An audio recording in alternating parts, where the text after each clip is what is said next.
all you cool cats and gamers. Welcome to No Category Left Behind, the GDQ hotfix show that showcases category extension speedruns. I'm your host, Nuclear Reaction, and tonight I've got Reclasis with me. Before we get started, though, I do have a few announcements. Frost Fatale's game and volunteer submission will be open from November 2nd to 14th. Go to gamesdonequick.com for more information.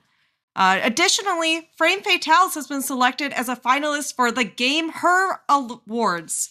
And today is the last day to vote. Learn more with exclamation point vote in chat.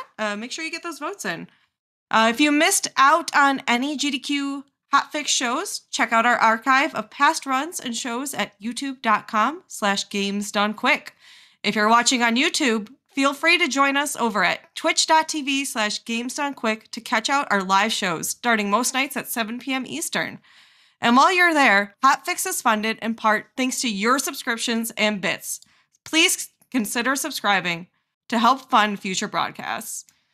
All right, and with that, I'm going to hand it over to Reclasis. Reclasis, can you tell us what in the world is Zoolander percent? Well, Zoolander percent is kind of it's a meme category for Resident Evil, for Resident Evils 1, 2, and 3, actually.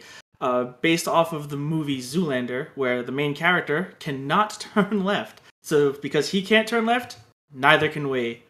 So we're going to play this tank control game without one of the directions. It makes dodging very difficult.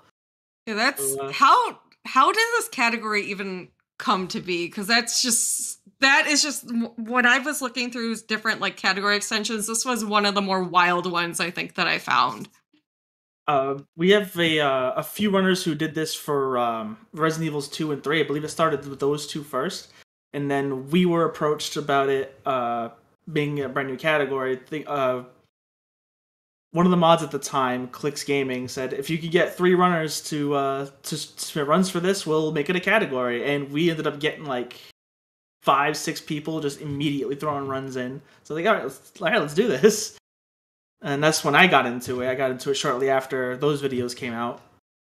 And right now I'm sitting at 2nd place, I believe. Ooh, yeah. That I'm ready to get started, chat. Reclasis, are you ready to start the run? Ready. All right, we'll go ahead and count us down. Oh. All right. In 3, 2, 1, go.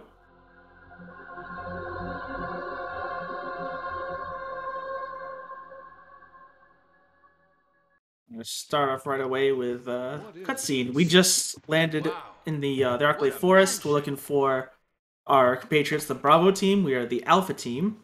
Captain Wesker, where's Chris? One of our team members just got killed. Another one ran away with the helicopter, so we ran into this mansion in the middle of the woods. But Chris is... What is it? Maybe it's Chris. Now, Jill, can you go? I'm going with you. Chris is our old partner, you know. Okay, let me handle this. All right, Wesker, you got this entirely empty room all to yourself. Let's go. Let's go, Barry. Stay alert.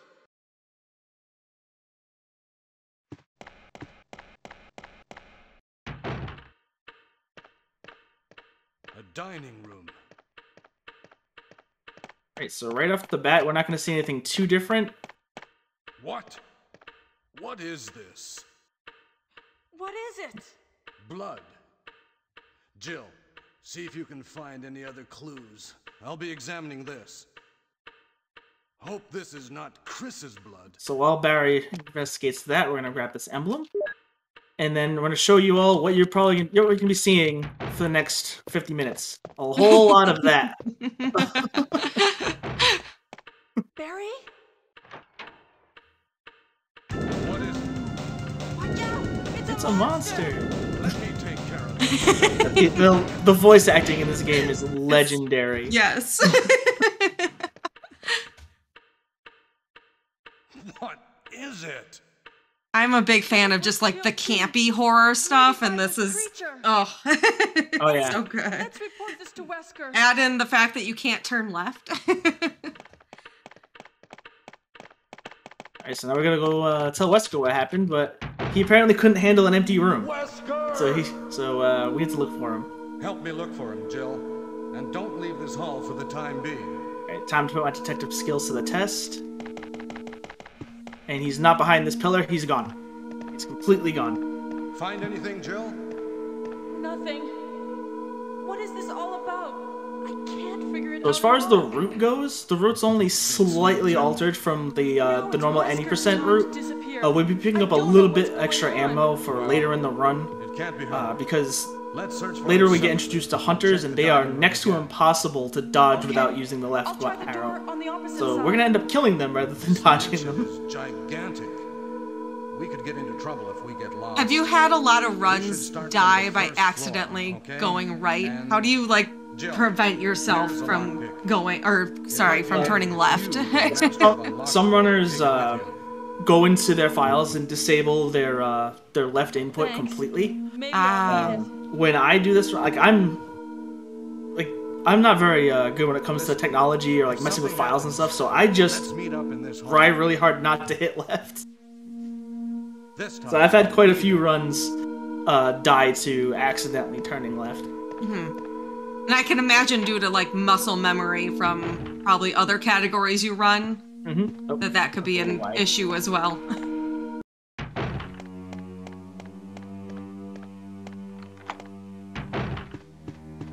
Alright, we have some first big little jump scare right there.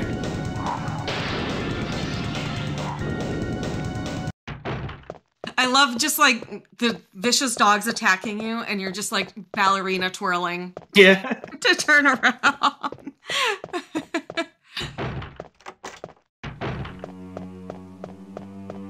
Alright, right now we need to fill up our inventory, so we're gonna grab some clips and pick up this chemical. And on the way out, we're gonna grab an herb.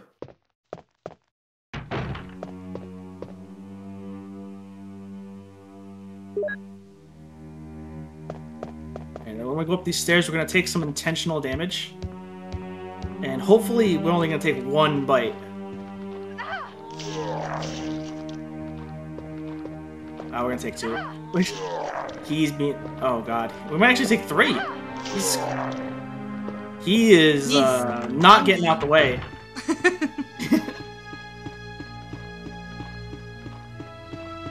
We're just gonna whirl around that guy. Harry! Jill, what's going on? Any clues? No, but something's wrong with this house. That was a little unfortunate, but This hall with is Zoolander percent, dangerous. you have to be like extremely Maybe it's precise better with to how your secure our movement escape is, route or else first. things like that will There happen with the must zombie. be a If you don't back get door bit in somewhere. while you're looking a Let's specific try to way, find it and you first, try to shall push we? him off, you won't be able to get to the door with. He'll still be in the way. So you have to take the bite again and hope to push him away from the door.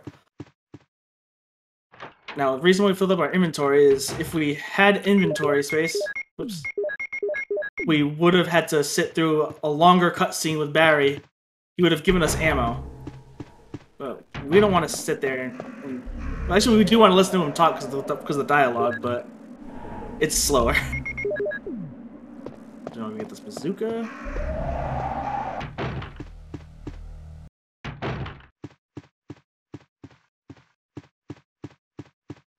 And I'm going to go over to the balcony where I'm going to show off something called pause canceling. If you pause and unpause during an animation, you reset Jill's animation to a neutral animation, therefore you can run right away. Oh, one more. We're going to use that a couple times in the run. It's a lot more useful in knife-only runs, but it helps us out a bit in normal runs. Excuse me, sir. Ah, he went right in the way.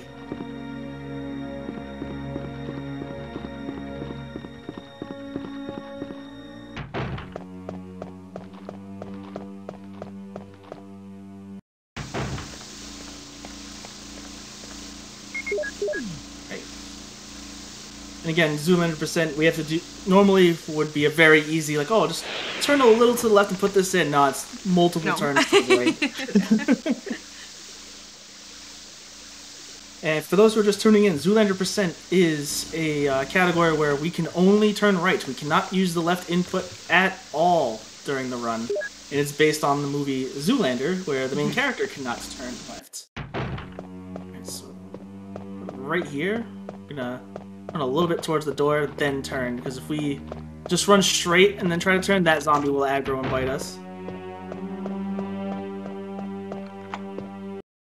Yeah, if the runner turns left, that means the run is dead because they did not like follow the rules of the category.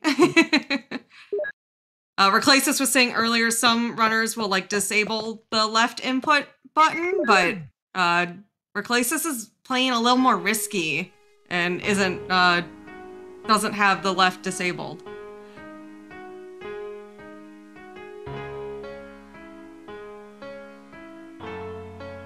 It's not the main plot of the movie, but it is like a big point for Derek Zoolander's character. Like he can't turn left.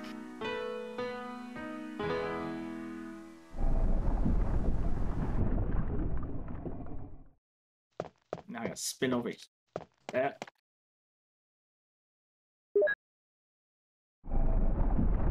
So we got the gold emblem. We're gonna put in the emblem we got at the very beginning to get out.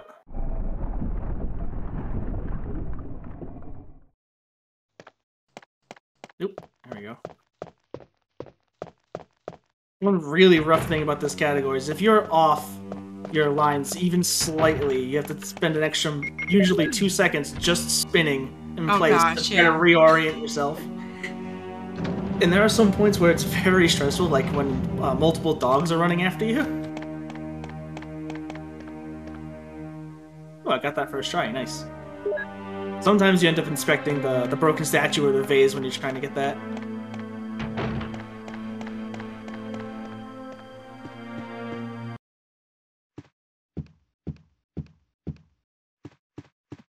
By the way, I'm loving all of the Zoolander quotes in the chat right now. Yeah. 1, 2, 3, 4. We're gonna do a little moonwalk here. Richard, what happened? Faster to step backwards into that cutscene than it is to do a full spin. Chill. This house is dangerous. There are terrible demons. Ouch! I'm glad we get to see these. Snake. I don't know about anyone else, but if you had multiple giant puncture wounds, I think that weren't more than an ouch. There is serum. Ouch! Not even like a Of feeling. Ouch! Just ouch. No problem. I'll go and Like get the voice it. act's like, what's my line again? Okay, ouch. Alright,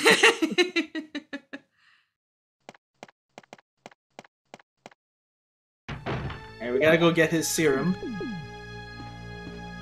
Now, back to the other end of the mansion.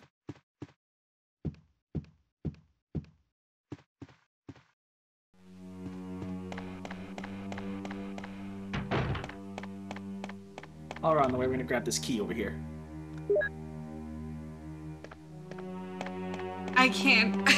Every time you're twirling, I'm just giggling to myself.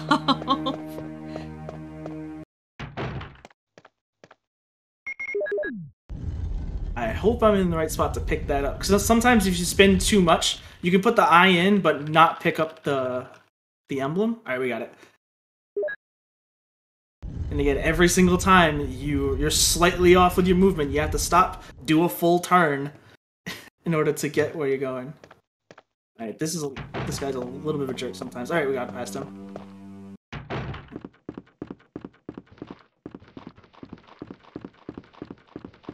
All right, we gotta use the oops. Didn't turn enough there to hit the box. We're gonna keep that herb. So if that first zombie bite that we took was any indication, we're probably gonna need it.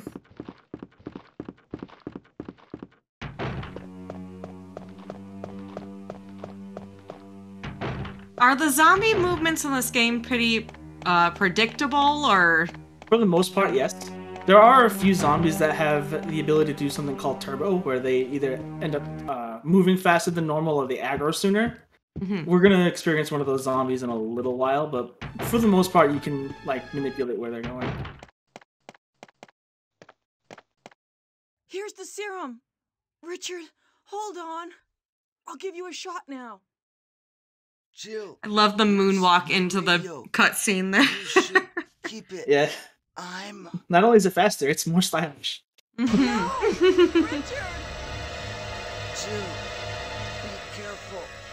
Probably try a Zoolander moonwalk percent sometime. Can only turn left and move backwards. Oh gosh. So only turn right and move. Alright, so now we're going to the most difficult part of the run. This is a common reset point for any Resident Evil run, but for Zoolander it's much worse. We might end up taking a bite. If we do, it's an extra minute added onto the run.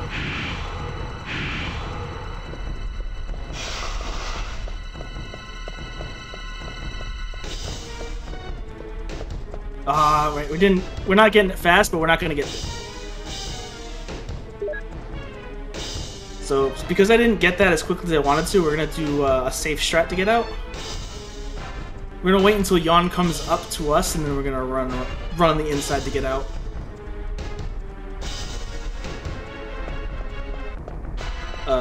Okay, there we go. Got a little stuck there. Yeah, getting that You didn't quickly, get bit. Yeah, getting that quickly is very difficult. This guy is likely going to bite me, though. And I can imagine that room is pretty simple if you can move in whatever direction.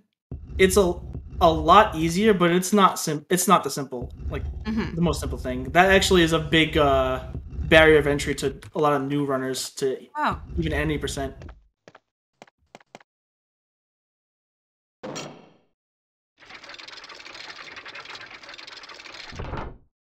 And so we'll get this medallion over here, and we're on yellow. Fine.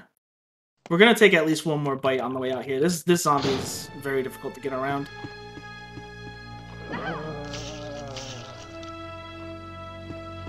That's fine. This is another reason why we keep that herb.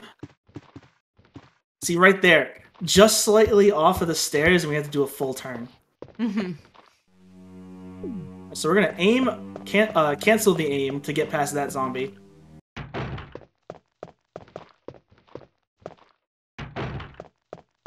Now this room's normally easy in 90% speedrun. It's a little more annoying here because you gotta run around this wall a few times.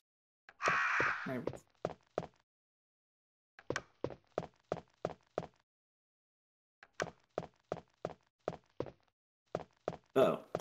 Oh.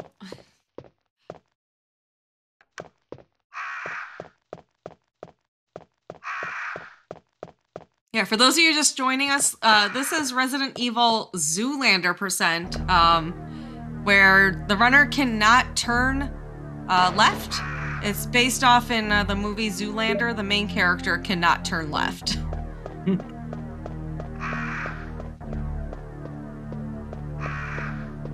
Alright, so we went and got the last emblem that we need. And this guy's got too many legs, so we're gonna help him out with that.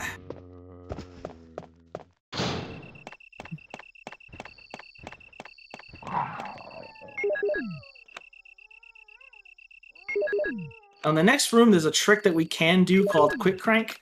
It is almost impossible to do in Zoolander percent, so we're gonna do this normally.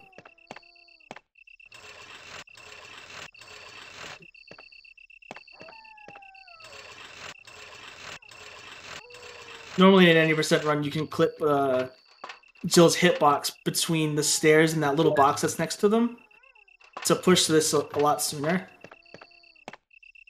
But because of the not being able to turn left, it's a lot more difficult. Those dogs were actually really nice.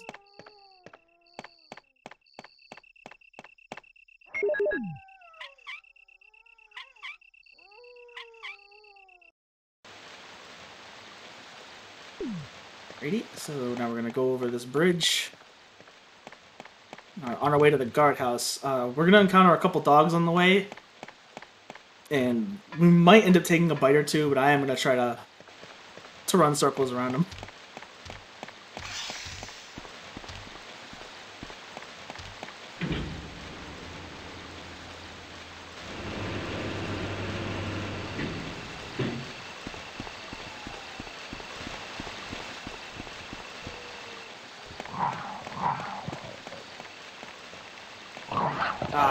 Oh.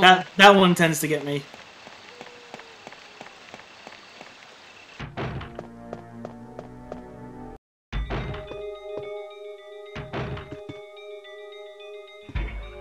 We actually have someone in chat who was one of the originators of Zoolander Percent. We have Lucy Lover in the chat right now.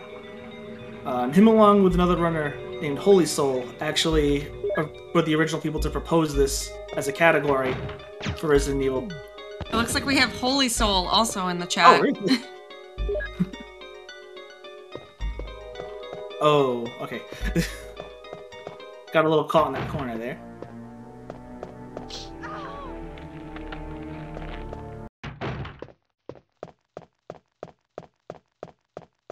And welcome in, guys. I hope I make you proud with this run tonight. That's good. That's a good angle.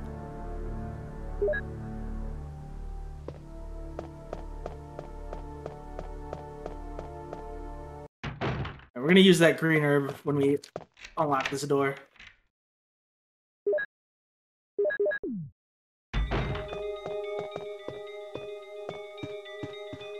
Too much. And now for the room that's gonna have the most spinning. Box room. Normally turning left here makes this very easy, but again, Zoolander Percent. Nothing's really easy here.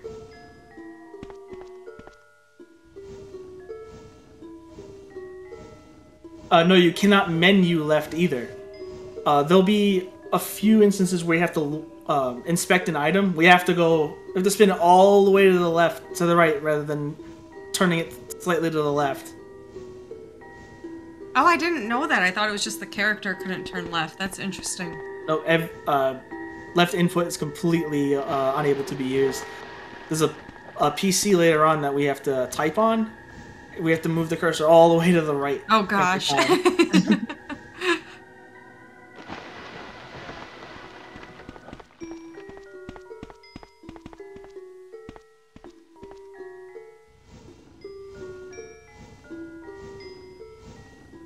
Sorry to disappoint you there with Holy Soul with no Magnum cosplay from Zoolander.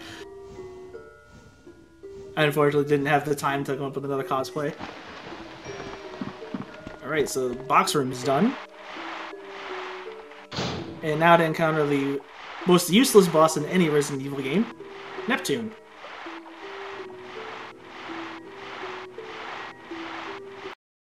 There's Neptune. And we're just gonna leave. Oh. GG. You actually don't have to fight Neptune. He's invincible in the water. Once you drain the water, like we're doing right now, he takes one hit from anything and he dies.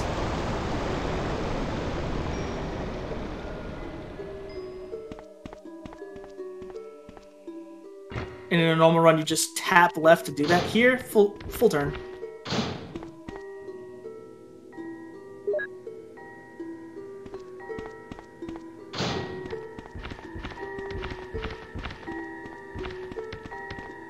You'll spin on Neptune real quick.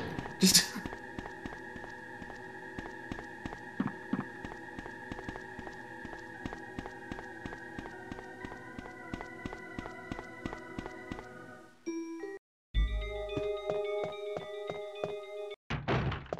Alright, now we're on to Plant 42.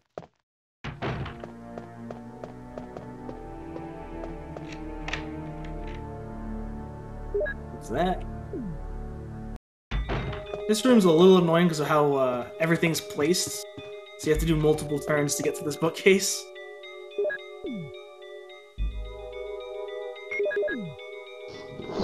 And the next room is Plant 42. I'm going to try to do something called quick shooting. If you hit aim on a certain frame, you shoot faster than normal. Alright, got a quick shot there.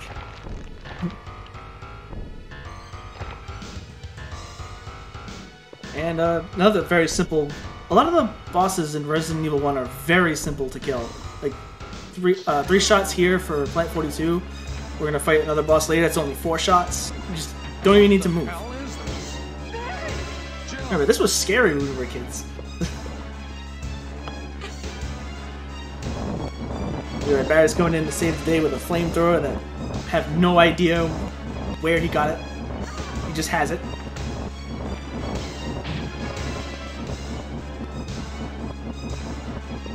Going to town. He's like, I found this on the ground, I'm gonna use it, goddamn.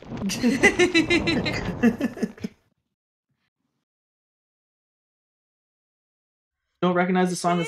Is this OST different than Director's Cut? There are 3 different versions of Resident Evil, and the third version, the Director's Cut DualShock Edition, has a different soundtrack. So that's probably what you're thinking right there, Bucking Devil. Alright, can I... Okay. Grab that key, and we're gonna make our way back to the mansion.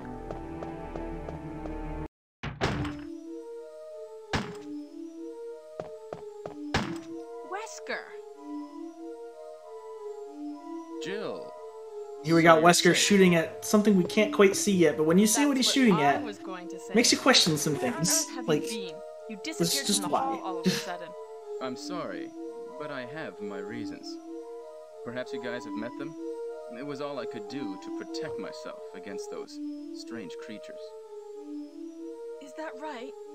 Anyway, it's good to see you're safe. And Deagle, now that you bring up the original and Director's Cut, the Director's Cut also has a mode called Arrange Mode, and there is a category for Arranged Zoolander percent. Mansion that we can't get into because I do plan on routing that out at some point. Yes. Arrange is like I'll go to the Arrange is so much more difficult. Will you do that? Adding in the Zoolander rules. Sorry. I didn't realize until tonight that this wasn't the only Resident Evil game that had Zoolander percent. I was under the impression this was the only one, and I'm happy to hear that there's many Zoolander percents. Oh yeah. I know Resident Evil 2 has it for sure. I believe 3 does as well. Alright, this is gonna be interesting. I didn't dodge that. Dogs! That's a problem.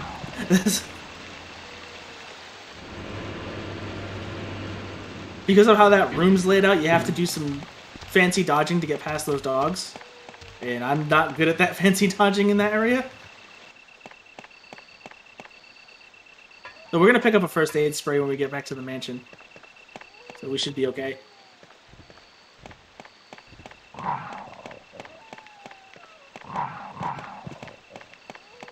Uh-oh. So what am I at for health? Alright, we're gonna do something safe, because we're gonna encounter hunters. So we're just gonna be safe and heal up.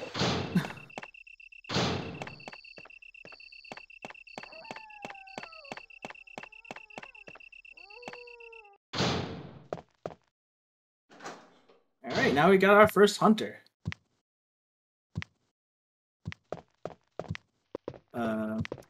He's...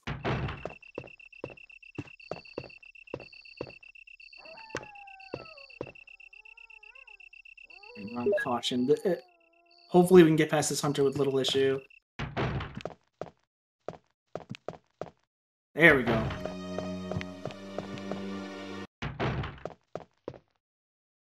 So we're going to pick up this first aid spray for safety. And these acid rounds because we have to.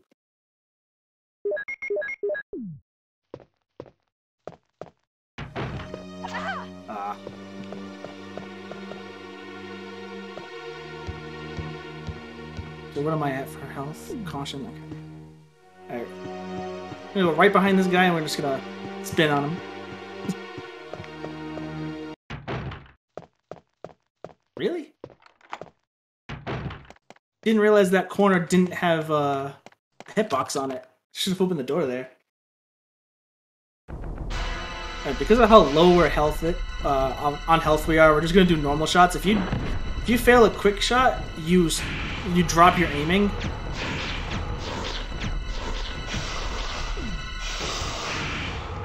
What's the difference between a quick shot and a normal shot? Quick shot, if you hit aim at a certain frame, you'll fire a lot sooner than you're supposed to. Interesting? So you can get damage out much quicker. But the Okay. problem is if you don't hit it on that frame, you end up lowering your aim, and you have to bring the bazooka back up to fire again. Try to go down using the Okay. Where if you just hold down, aim, and fire, you'll just do a consistent shots, but it's slow. Okay.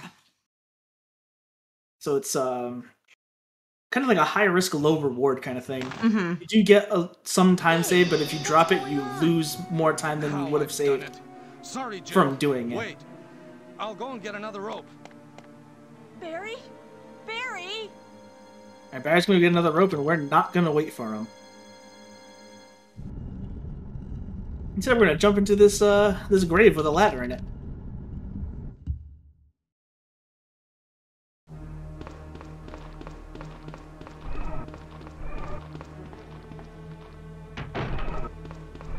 And this area is not too much eventful's going on here. Just making our way into the kitchen. You guys having a nice nap. Let's interrupt that.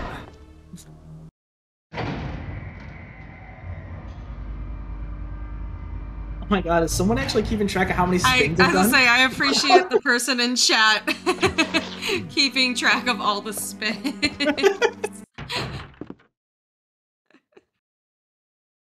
Alright, 140 spins apparently right now. Ow. Alright, so we're gonna get this battery, and we're gonna pick up both grenade rounds. And normally in an 90% run, we just pick up one. Oops. Tried to load my first aid spray into the bazooka, that'd have been interesting.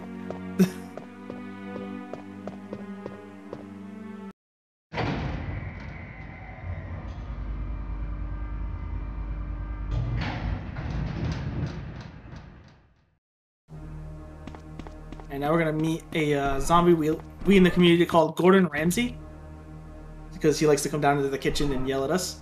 But we're gonna do that to him this time. Normally in a any percent run, we try to dodge around him, and he can end up getting a bite on us. Here we just don't listen to him. Nope. Oh god, that's a problem because this is a hunter we're not supposed to kill. This is. That second hunter has never aggroed that early. That's never happened before. Welcome to GDQ. What's the reason for not wanting to kill that second hunter? Just ammo conservation. Okay.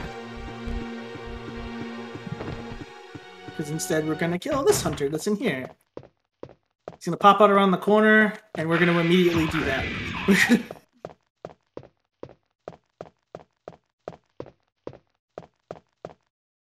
And we got another one. Oh no.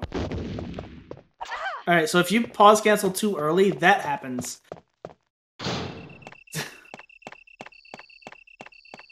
Like, for whatever reason, pause canceling like gets rid of the momentum on the bazooka shot, which makes it fall faster, and it didn't actually reach the hunter there. Huh. But we should still be good on health. If we get too many bites between here and the underground, I have a first aid spray I can pick up.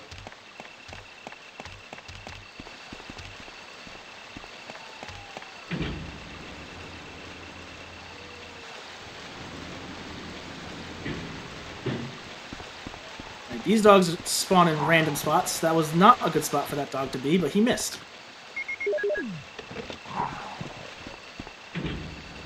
That was actually a good room. These dogs can also be in different spots every time you come in, and they aggro early, so that's actually not bad. There we go. This room usually I can take like 1 to 2 bites every time. So to get through that with no damage feels really nice. I think you've only gotten one dog bite so far tonight, and I feel like Yep. that On the looks way to pretty the- good. On the way to the, whoops. I'm in the wrong button there. And they can still get me over here.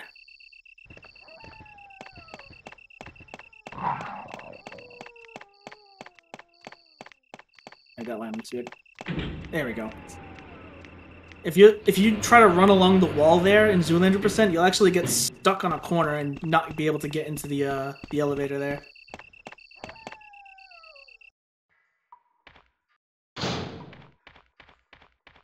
So now we're in the underground. We're gonna go meet the leader of the Bravo team. Is that Jill? Is that voice Enrico's? Yeah? You're alive! Wait there! I love the pause there. Anybody, Jill? Wait, is that voice Enrico's? And he's probably sitting there like, how long have we worked together? That's what I'm asking. It's like, you don't know what my voice sounds like? The He stars sounds are going hurt. to be finished soon. Someone is a traitor. Everything was plotted from the start by Umbrella. Gizmo, why'd you have to bring that up? Enrico! Who killed him, I wonder? Alright, goodbye, Enrico. And hello, Crank. Pick that up. And kill that hunter. And miss the door. This hunter might hit us. Alright.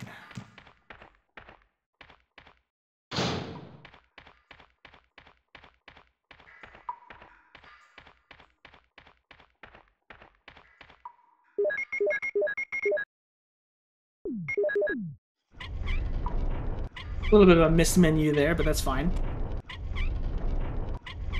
Well, in the next room, we have a boulder that we need to dodge. Normally, in any run of Resident Evil, you just do a little like left tap when you're running away from the boulder to get into the safe area. Well, we can't hit left here, so there's a very real possibility of being flattened here.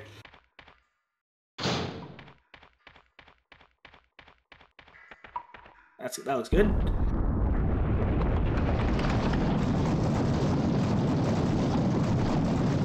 There we go. Ah. Set up a nice angle there. You have to like run along the wall here. Alright, so now we're gonna go and deal with another boss. We're gonna deal with Black Tiger.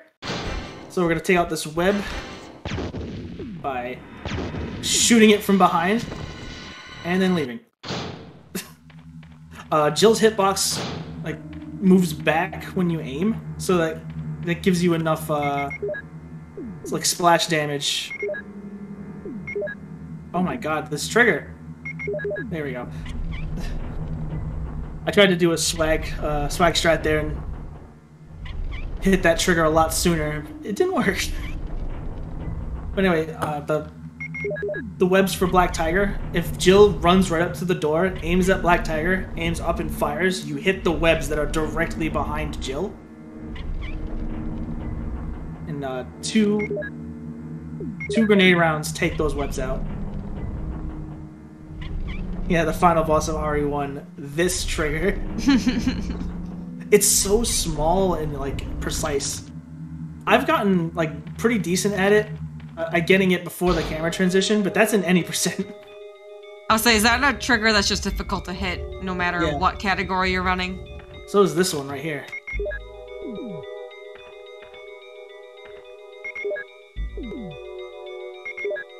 Why? Alright, this is just mean. There we go.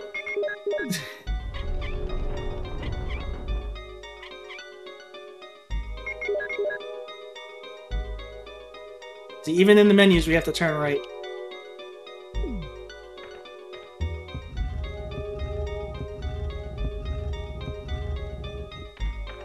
And move forward enough. There we go. There's an extra spin for everybody. Another extra spin for everybody. The count just keeps going up.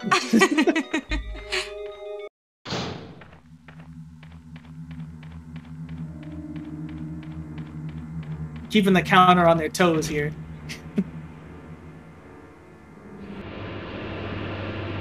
As long as you know what everything in your menu does, then you don't really need to read anything. So someone was asking if you actually needed to read things. Like, as long as you know what the item does and when to use it, you don't really need to read it. typically in speedruns, there's a language that the runners will use because it's faster, usually for the text displaying on the screen. So. Yeah, the game is actually easier in Japanese as well, not only because of the text speed, but like enemies do less damage on the Japanese version. Ah.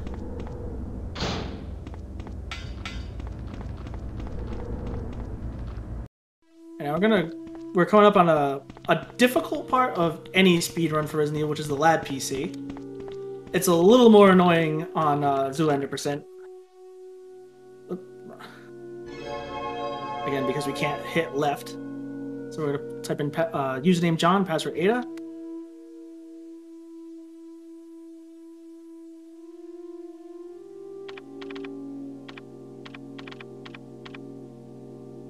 Still couldn't press left in there. Reminder. Yep. And for those of you tuning in, this is Zoolander %, where Reclasis is not allowed to turn left or use the left input button.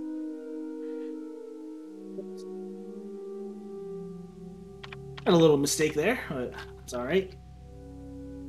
Yeah, this PC is very finicky no matter what category you're running. Because if you hit like down right, what you're selecting just goes all over the place. So you have to like be very deliberate with your inputs.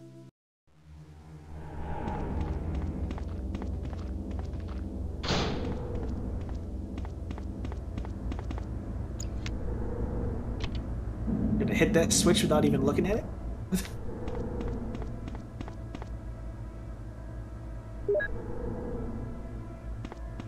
We got a few zombies that we need to dodge down here.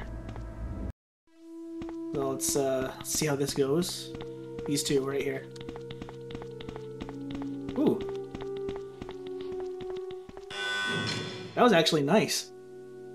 Those two can be a big pain in the butt.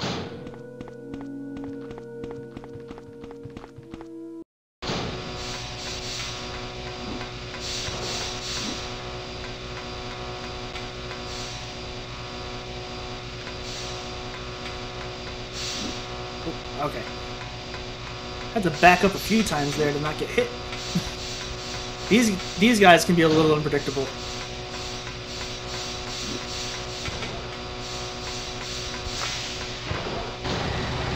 Those are called chimeras, and they do a lot of damage, so let's try to not get hit by them.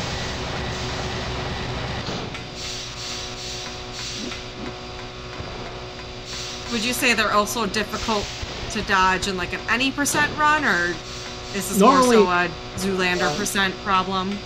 Zoolander % problem for sure. Oh. It can be a little bit of a problem in any % if your lines aren't good, but in Zoolander, because of all the spinning, they can move in unpredictable ways. I was looking for you. Barry. Jill, don't be angry. So heading towards the end game now. Barry, don't screw up again like you did when you dropped that rope. Yeah, Barry. Gosh, Barry. Still want to know where he got the first rope. Oh, okay. For some reason, it took a little longer to load this scene. I was a little worried. Job, Barry.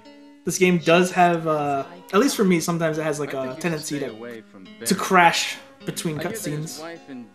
But everything's going good right now. Do everything I tell him to. You are so cruel. Well, you don't right here we get revealed that Wesker is the bad guy all along. Who would have thought it? Why do you have to I mean, he's destroy wearing his stars? sunglasses at night, indoors, shooting bees with a handgun.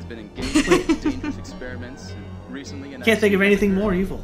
Anyway, this disaster cannot be made public.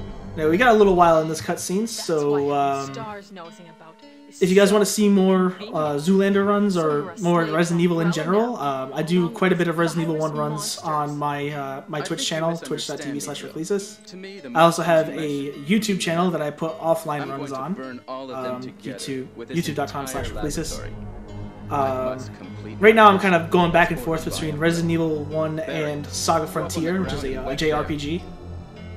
And I've been running a bunch of different categories for this game. Barry. Okay. Chat, please go give Reclasis a follow.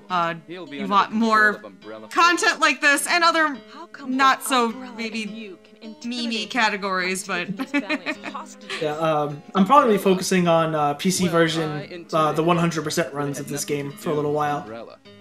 I just used him for my So like personal rescuing purposes. everybody, But both you and Barry seem to think I was and following dealing with an orders extra from tyrant Umbrella. boss fight. So you're planning at that. something else? If you succeeded in developing the world's most powerful biological weapon, what would you do?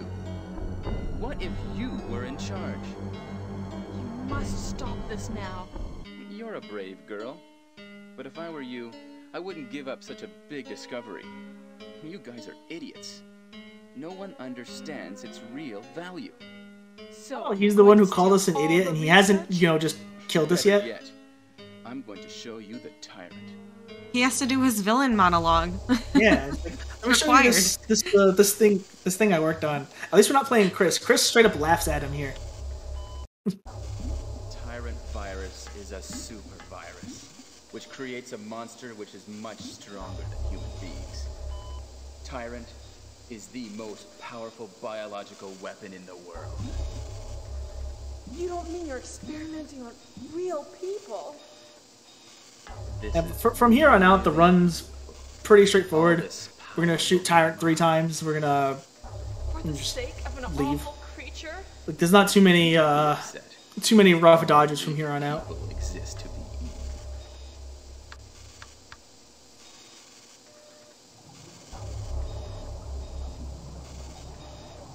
Here we see Tyrant bathing in a pool of ecto cooler.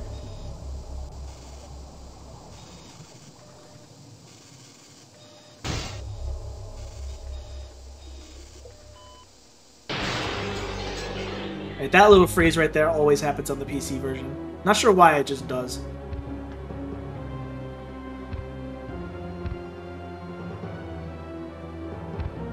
What? And Tyrant is so angry at Wesker for taking his ecto cooler away that he kills him. Oh.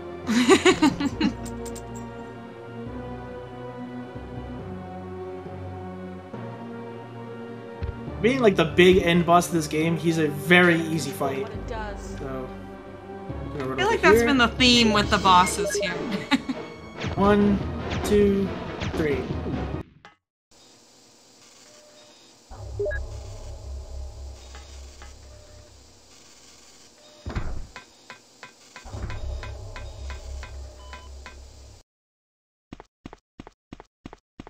If you're doing a 100% run, you'd have to fight him again, and he's a little bit more difficult in that fight, but it's still not too bad.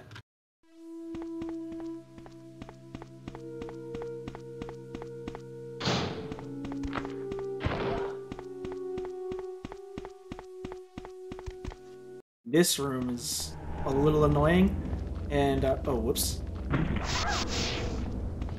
All right, I'm just having problems here, and I don't like this zombie, so we're gonna do that to him.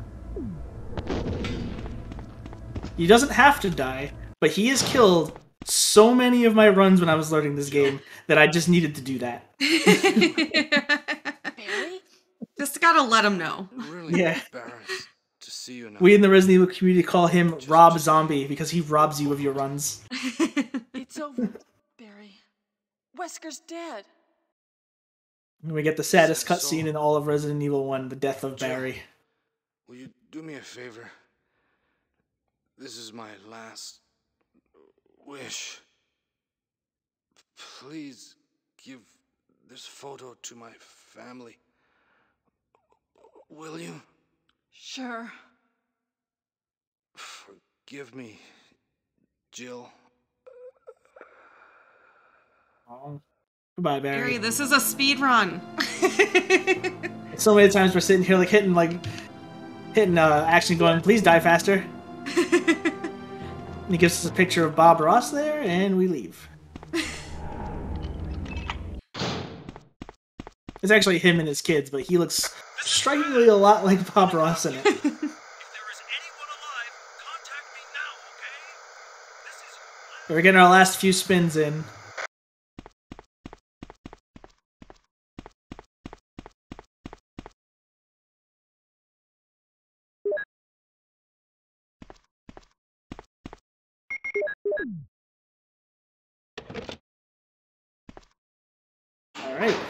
Got no more spins for the rest of the run. 200 spins! 200 spins! Did you know that it was that many spins that you did? I did not. I did not know that you do a total of 200 spins throughout this run. You're gonna set off the flare, and Jill's gonna learn Blue Magnum because she turned left!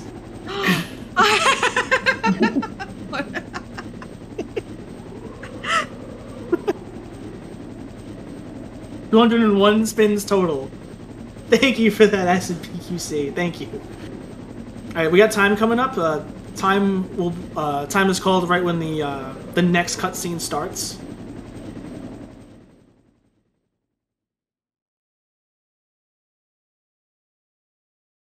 And time.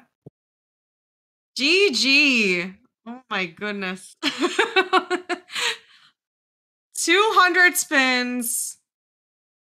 I did not realize we 11. spent that Oh much. my gosh. That was a great run. Reminder chat, please go give Reclasis a follow.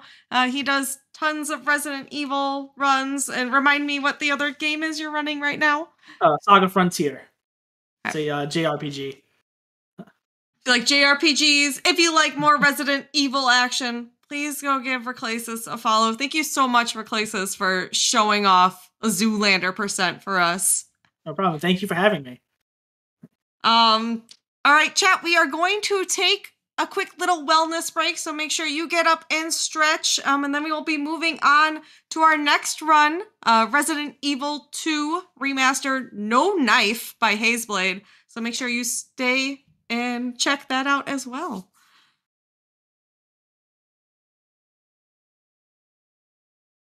Hey, all you cool cats and gamers, welcome back to No Category Left Behind, the GDQ hotfix show that showcases category extension speedruns.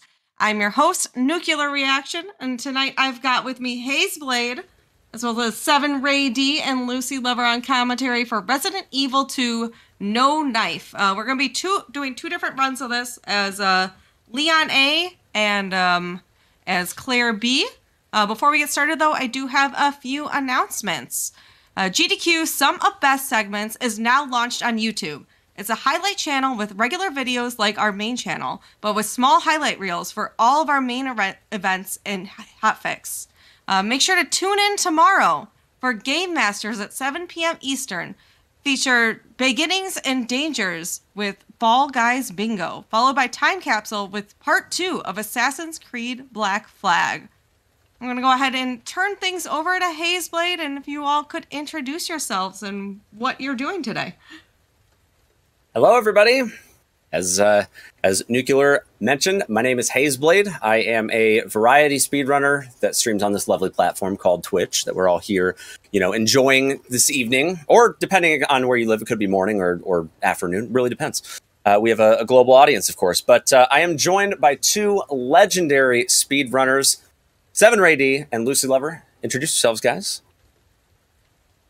Hello, everybody. I'm Trey, and this was my first speedrun game, and I have way too many hours in this game to admit. And I'm here to help with the commentary. And I'm Lucy Lover. I'm also another runner with I'm competitive with 7 Ray D and Hazeblade. I began running this game. It was my main game that I started on Twitch, and it's my favorite speed game of all time, hands down. Yes, we all have sunk more than enough hours in this game to satisfy most people's cravings. But we're here again. We're gonna get the job done. We've got two amazing runs for you. We're gonna be doing Leon A, followed by Claire B, without the use of the knife. So a little backstory on this category. We have had a lot of demand for this category, as when the game first came out, it was very quickly discovered how incredibly powerful the knife was. And so from week one, it was just using the knife to basically kill everything in the game, and that became the main category. But what a lot of people wanted is the category that should have been, where the knife is useless like it is in every other RE game, maybe except Code Veronica, and you just play the game with the regular weapons. So that's what we have for you today. Please enjoy this run, guys. It is absolutely amazing, and we'll try to keep the commentary lit too. So, new game, Leon, and we're using the classic soundtrack. Okay, the classic RE2 vibes is the way we're going. So here we go. And if we're starting the timer, I can't see the screen, but if we're starting the timer, it'll start after the second cutscene skip. Okay. There's the first one. I was just about to ask. It's all good. All right, in 3, 2, 1, begin. Kicking it off at the gas station. Yo, Trey, what's gas station? This gas station. Yeah, I was just gonna ask you, what's the record, man, for Leon A gas station these days? Don't move. For like 42 seconds and 60 milliseconds ago. This was like one of my home grounds. I was always at the top of these times, but yeah. They're rather lovely zombie, by the way, named Frank. He was named by the community. He's quite the showstopper here, the gas station. But he was played He almost got me there. Yeah, nicely cleared the headshot there, the stagger, and one past. He was trying to body block me, but I outsmarted him.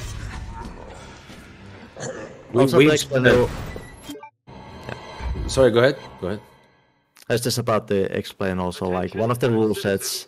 So the main rule for this no knife category is you cannot use the knife offensively. You can still use it if you get grabbed, because you are given a knife early on in the game. So if you say S-blade use a knife defensively, it's still allowed, but it's just not allowed to be used offensively, because it's like a lightsaber in this game.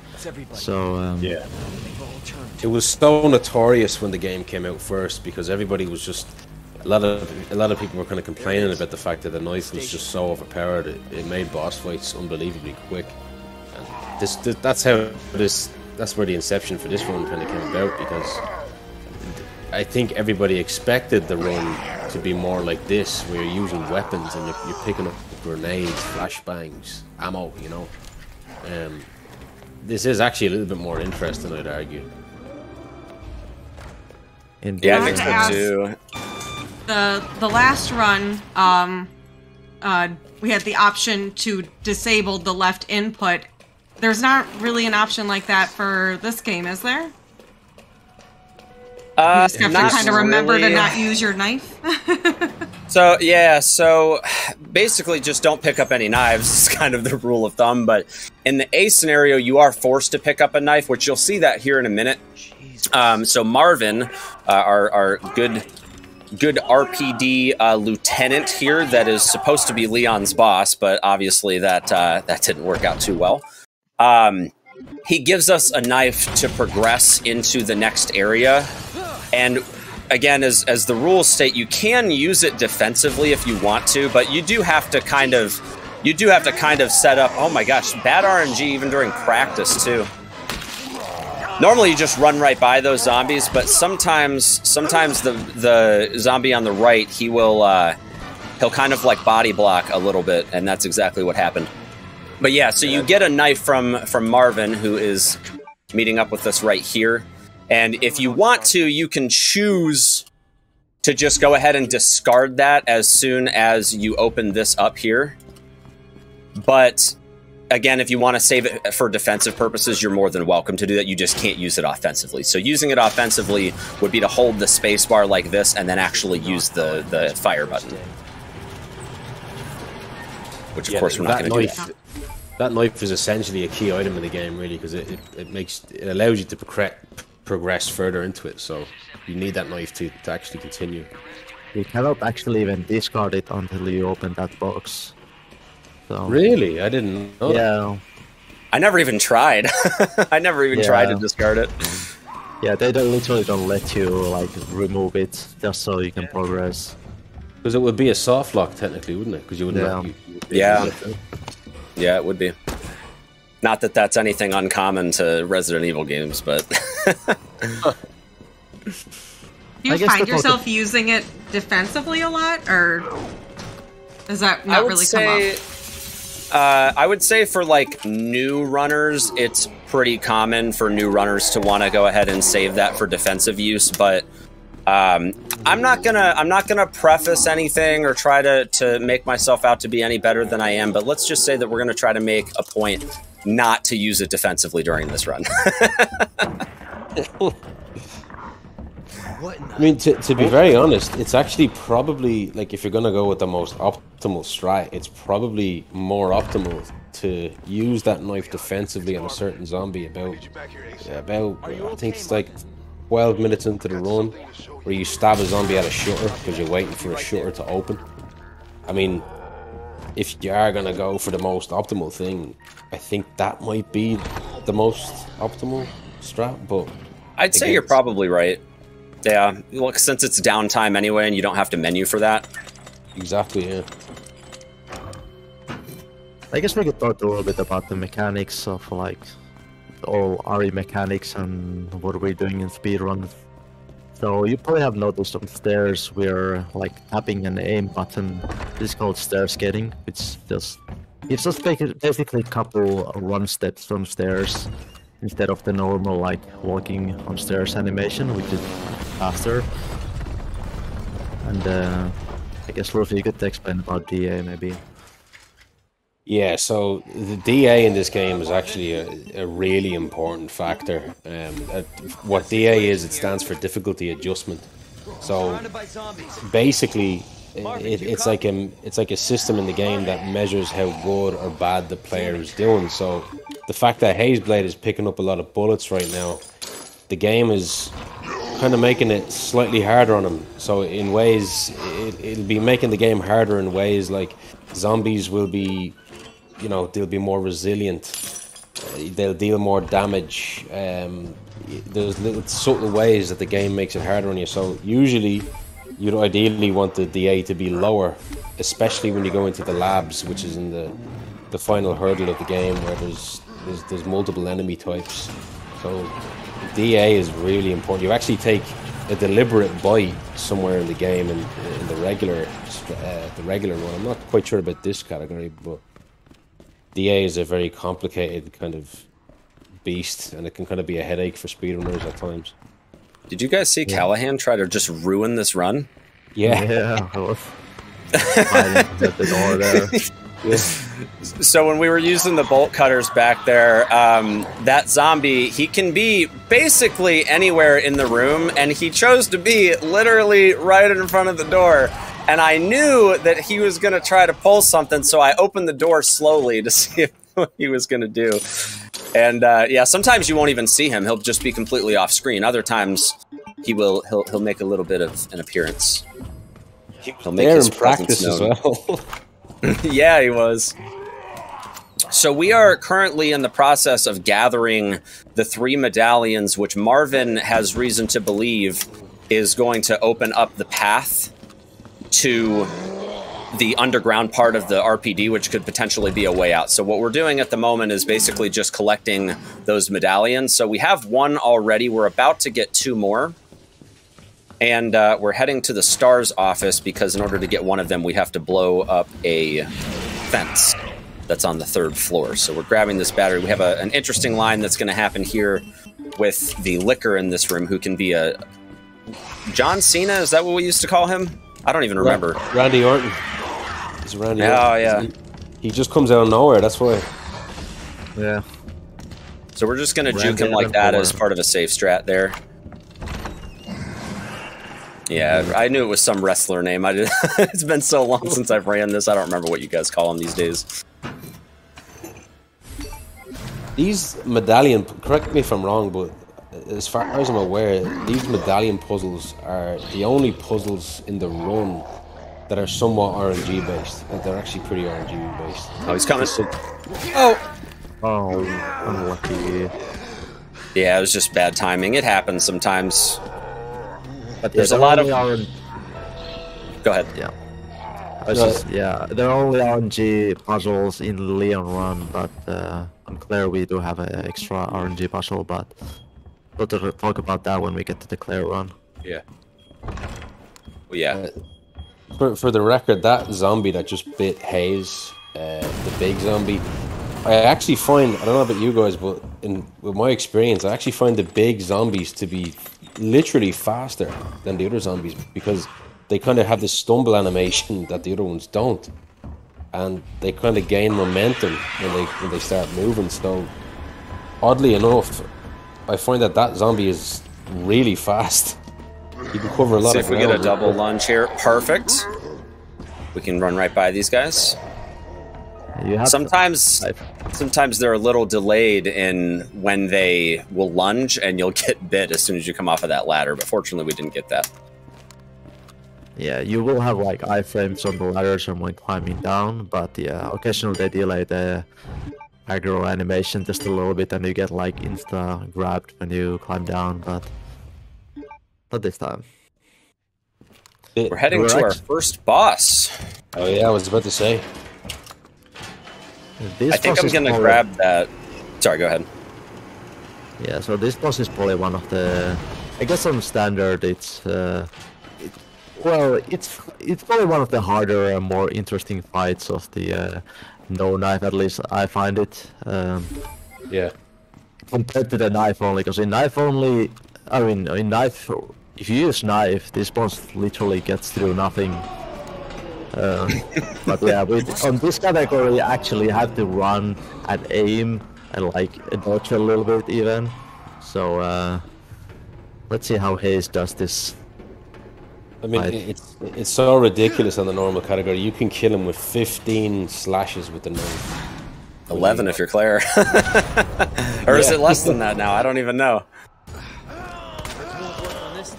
Here we go. We're gonna do a little pew pew damage here.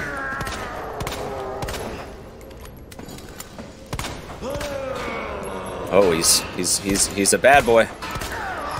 There we go. Actually, you know, this might actually work out. I'm gonna try to see if I can drop him right here. Believe it or not, the headshots are actually kind of more deliberate than you think. They do make him move a certain way. He misbehaved. Oh no. Oh, we're okay. We're okay. I'm gonna grab this for safety too. He almost grabbed you there. Yeah, he did. He was like just a couple frames away. Yeah. Somebody's watching. Very nice. Good stagger at the end, and that's the first boss fight down. Fortunately, the grenade is like a guaranteed stagger on him too, because if that hadn't been the case, that would have been a bad day for Mr. Leon. Sorry, Lowen. We call him Lowen sometimes whenever he's doing meme-worthy things. Whenever he's misbehaving or moving badly or getting grabbed or whatever. Whenever his hitbox just decides to expand for no reason. Yes, indeed. Failmore loves calling them Lowen. Yeah, Failmore's got some juicy remarks for Mr. Leon here. All right, so we're heading into our next segment of the game, which is sort of the transition or segue into RPD2, which on Leon, this is, as Waifu likes to coin this, free. Because dogs are free, okay?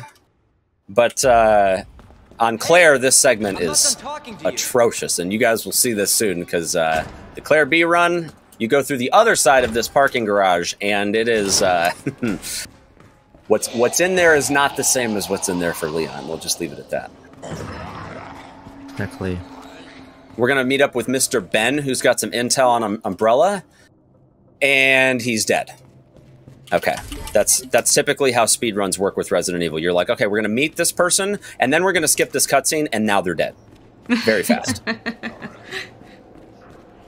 We also met like Ada somewhere in between here, but that's also another story. It's irrelevant. It's irrelevant. Yeah. I mean, there's a lot of characters in Resident Evil that are just like, you know, meat for the grinder, essentially. Like. Yeah. I do feel like Capcom should have given Ben a little bit more dignity with his death, though. It was so like mortifying in the original game, watching his death. It's just like so brutal, and then in this game, he just gets like his face just gets popped like a pimple. Like, yeah, it was a bit quick, a little bit too quick. Yeah. Yeah. I thought that they scaled back actually on this game with the deaths and stuff instead of expanding it, which you kind of noticed that with RE3 remake as well. Like Brad's death in the classic is just brutal, and then like he just like gets bit by a zombie in the RE3 remake. Yeah. But I think maybe it's because Capcom is just a little bit more cognizant of like, I don't know, some sort of thing with just trying to cater to people's like personal preferences and stuff. And I think maybe some people just didn't really care for all the gore and they would rather just have like a better narrative or something. I don't know. Yeah. I mean, they probably thought the game was gruesome enough with the, you know, the dismemberment of zombies and, you know, yeah. Elliot was just that's rough in the beginning. They didn't want it to turn into a Saw movie or something. Yeah, exactly. Yeah, these dogs are, if you take a specific line, there's like a 1% chance that you'll get hit by the dogs. Which maybe we'll see that. Maybe we won't. I typically try to run towards this corner here, and sometimes if the dog jumps, it'll still miss because of Leon's janky hitbox, but it looks like we're okay. I think we're wrong, Hayes. I think the dogs are always free, okay? That's, you know what, that's actually probably true. But you're talking about me, all right? If anybody knows anything about Hazeblade speedrunning this game, it's that I was by far the unluckiest runner in this game, hands down. And if there's any sort of chance that there would be bad luck, it was definitely me getting the bad luck. 100% chance. Teasing the RNG gods right now. Ooh, that was close. That was close. Yeah. Nice shutter section there. And just to give people an insight into that specific section there where Hazeblade was, he inserted a fuse and he waited for the shutter to go up. In a few other categories, they'd actually deliberately take a bite there from like a back bite to lower DA. So if you're in full health here, Leon can take a back bite and remain on fine status in terms of his health, and he'll be able to run at the same speed, but the DA will be lowered. But it can be a little bit awkward doing it there, to be honest. Yeah, I think I've seen, I mean, Trey's got some crazy lines in this segment, but there's actually a way you can just like juke out both of the zombies and drop the fuse and then just kind of like hold your position. I went for some safety strats there, but yeah, there's some juicy lines that Trey spent a lot of time on, just like trying to get that. I remember when you came into my stream, Trey, when you first found that line where you just like fake out both of them without firing a single round, and I was just like blown away by just like how insane that was. Yeah, this game has actually a very, like, even though this game, like, compared to RE3 Remake doesn't have a dodge button, but you can actually, with some, like, nice turns, do, like, manual dodging quite well as well. You're, like, stuck in the door. I'm just hoping I get through. All right, we're good. So normally, if you're going for world record, you don't even throw a flash grenade there. You just run and hope that you don't get bit. Yeah, basically. Oh, we have the big boy showing up here. Yeah, this is going to be Mr. X, and he's surprisingly not that complicated of an enemy to deal with. It's just he's basically like Michael Myers. Yeah, pretty much. Except he has a much better fashion sense than the Shape does, for sure. Yeah. I mean, I guess we could say it this way. It's not very complicated for us to deal with in the speed run. I guess for your first play in this game, he's quite the hurdle. Oh my god, yeah. He's such a problem for casual players. Yeah. I have a distinct memory of being in like the lobby here and just chilling out, and then Mr. X walking in and screaming because that's supposed to be my safe place. Yeah, he was the star. He was kind of honestly the star of the show when this game came out. Like I remember all the Twitch clips, which is people getting jump scared from Mr. X wherever he appeared. Oh my gosh, the YouTube compilations. Oh my goodness. Indeed. But this is most likely gonna be the last time we'll have Mr. X be a problem to us in this run. Actually, never mind. I guess on Leon you actually beat him one more time later. Yeah. Actually, never mind. You barely see him, but yeah. He's there, but you don't really see him. We move so fast that he just like, I mean, he's obviously more than capable of closing that gap, but Capcom just said, no.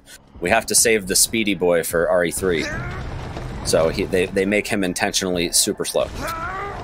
Yeah.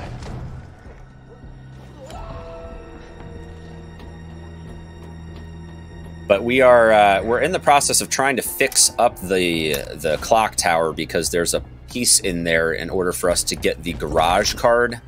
So we're about to do some mechanical work here to get this thing working again. We're gonna try not to get bit right here. Very good. That zombie outside there, I guess at the clock tower, can be really problematic. Like, you kind of want him to lunge at you, or you want to shoot him beforehand, because he can be right outside the door sometimes, and it can kind of be a little bit RNG dependent. I guess we'll see on the way out. Is it just me, or does it seem like he's way worse on Claire? Like, I don't know why, but I feel like I almost never get bit when I do that as Leon, but when I play Claire, even with the movement speed bonus that you get with Claire being in caution, it's just like, he's just dirty there. I don't know. I'm not sure. I gotta take a different line because I dropped through the library. I gotta take the Claire line here. Yeah. Even the pause strat could be good. Hope I don't have to write a report on Yeah, do a little pause buffer, see. Yeah. Alright, we're gonna pause buffer, we're gonna see what he's doing. Oh, this is free. This is free. Yeah. Oh! Oh, I think this is free too. Don't turn, don't turn. Nice. Yeah, very good. If he turns the other way, it's not free, but if he turns that way, it's free. And that's just RNG, their movement there. Yeah. I don't know about you, Trey, but I think this is one of the most stressful parts of the run. This whole green hallway prison section. So we have like coming up a hallway which has a lot of zombies, which are always in a little bit of RNG positions. And your boy Blade forgot to grab a flash. I can get in the one in this room here. Yeah. Sorry, go ahead. I didn't mean to cut you off, but I figured it was worth mentioning that I forgot to grab a flash grenade. Watch this. Oh, what? I almost forgot about that zombie. Zoolander? Little Zoolander maneuver there. So this is the hallway where there's a lot of random zombies and yeah. This is perfectly normal, happens all the time. Yeah, we had this hallway here relatively clean though afterwards, so. And and the dogs as well, like. Yeah, exactly. But luckily the dogs are free, right? Right? Dogs are free. Dogs are free. Yeah. See, look, he's just looking at me. He's not going to do anything. Yeah. See, look, he just wants a boop on the snoot. That's all. Yeah. Honestly, like the dogs they're not in this game that much, but I think they probably are the most unpredictable enemies. Oh my god, the dog boost! What? Yes, dude. That never happens. That never happens. This is a gem. That is unbelievable. I've never seen that happen. Imagine if this game literally world record comes down to whether you get the dog boost or not. Yeah. I gotta make a clip of that. That's actually unbelievable. Yeah, that's ridiculous. That's like a 3-second time save or something, or I don't know what that is. No, I messed up. There we go. I miscounted. Alright, I'm gonna grab the fast for safety as well. We like to do things very safe. Marathon strats. Alright, this line is fun. Now that I have a flash. It wouldn't have been fun if I didn't have a flash. Lucy Lover knows how to do this without a flash. I don't. Yeah, it's insane doing it. It just takes a lot of practice. But... Even then, if you want... and with practice, like, it's not always a guarantee, so... Oh yeah. There's RNG involved even with that strat, to be honest. But... Yeah. Yeah. But like, each zombie can, like, they have like their own behaviors. They can like sometimes turbo. They can like turn a slightly different angle when they walk towards you and all that. So running through that hallway without the flashbang, there's a lot of enemies involved, and that makes it a lot RNG as well. So Yeah. I don't even know who was crazy enough to look at that and just be like, yeah, we're going no flash. And then to like end up pulling that off. Like, I don't know. Like I was long gone from like regularly running this game when that strat was discovered. But I guess you just get to the point when like you get this run so optimized that you're just looking for stuff like that. You know, it just gets to that point eventually. I'm pretty sure. Nick's Issues who came up with that. Like he was. I remember when he came up with it, I kind of said to him, I was like, look, I don't know if this is all that worth it.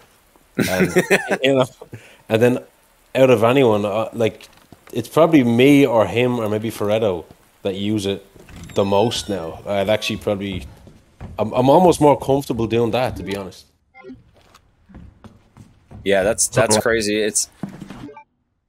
And you know what's funny is, like, that line originated from Knife Only, right?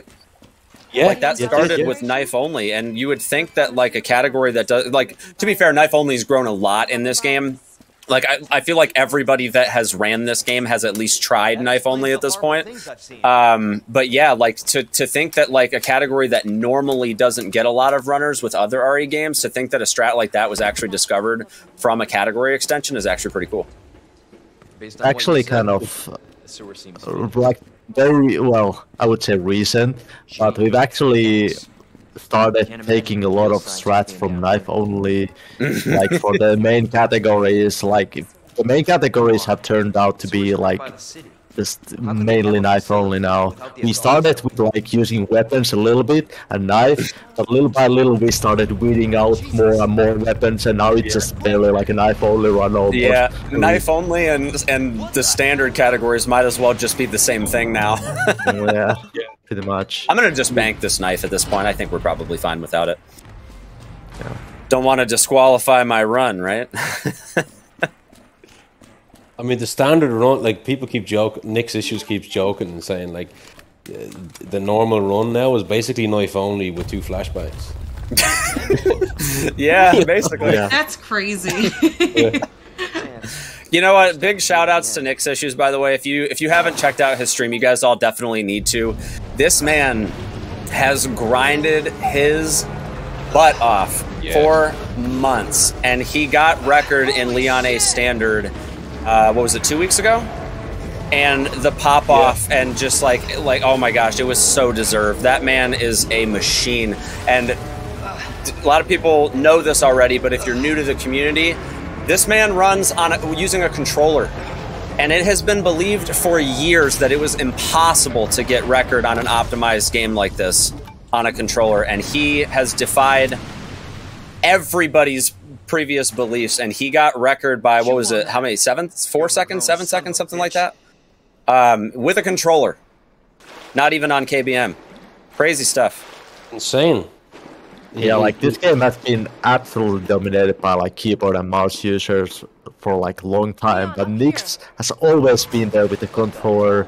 He's like always been at the very top, and now to see him to get one of the biggest main category world records on a controller along the sea of other like keyboard and mouse users, or like underneath him on the leaderboards, is just amazing to see.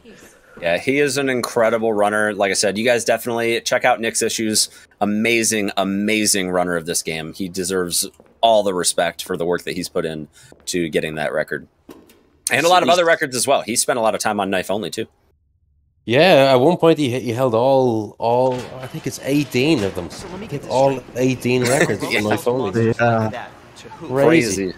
Our military? And it's funny because like when you run so many games and categories, it just gets to a point where you just can't keep all those records. Like you don't have time. There's so many runners, and like you lose 3 records one day, 2 the next, and you just don't have time to keep, you know, defending those. And like, I mean, this man is just a machine. Like, he's so good, especially considering the controller thing. Like I said, I mean, it's like a lot of people, it's been very long, a very long and understood fact that controller is just very heavily disadvantaged over keyboard and mouse. And Nick's issues, he doesn't care. He doesn't care. He will grind until he is satisfied. He's such a nice guy too. There's just he's really humble about everything and very understanding. He's always been really helpful and stuff. So for anybody wondering what just happened, there was actually a character change here. So Hayes is actually playing as Ada Wong now. She's sort of the Catwoman of the Resident Evil franchise. And it's not too long that you play as her. But she uses this really cool kind of gadget, almost like a James Bond kind of thing, where she's hacking little doors, like hacking doors and mechanics, like to open certain gates and stuff. But there's actually kind of a puzzle coming up now. I believe it's the only puzzle in the game. I guess you could probably call the furnace a puzzle technically, because you have to figure out how to get out. Yeah. And it's the only puzzle in the game where if you fail, you die. So it's basically like Saw, you know. Little known fact: I failed the puzzle my first playthrough. I've never told anybody that, but me too. I couldn't figure it out right away, and I definitely got incinerated. Not my proudest RE moment. Let's just leave it at that. Which is funny because you were just testing if the heals are flameproof, okay? Oh, yeah. Yeah, we were just testing some strats, okay? Yeah, exactly. You know what's funny about that is I've learned my lesson, because I don't think Tormented Souls had any, like, solve it or you die puzzles, but that game, those are some, like, 300 IQ puzzles, man. Like, oh my God, and I will say that I have definitely improved on my puzzle solving skills, because I actually, like, they were challenging, but I actually got through them with relative ease. Tormented Souls, it's an indie game. If you guys don't know about it, it's a fantastic game. Trey's been speedrunning it, actually. Indeed, and it's like very complicated puzzles, and yeah, kudos on you for beating all of the puzzles, because I couldn't. Bravo. I was like trying to just like tell chat to stop talking, because they were like, there were so many people trying to spoil the puzzles for me, and I was just like, guys, please don't help me. And I was like testing this theory that if I put no spoilers and no backseating in my tags, that it just somehow magically makes people want to backseat, which, you know, you'd be surprised. People see that tag and they're like, oh, what's that? You want the answer to the puzzle? But I did have to tell one person off. I had to say, hey, you, mister, you stop that, please. Thank you. And then it didn't happen again. I still haven't finished it, but like, I got to a point where I actually had to ask my mother to help me, and she solved a few of them for me. Nice. Especially the one with the what is it? There's like it's a cash register. I couldn't believe how simple it was. Yeah. When she found out the solution. I was dazed. That puzzle is so good too. Yeah. Ada? Brilliant. Where are you? But yeah, that game is...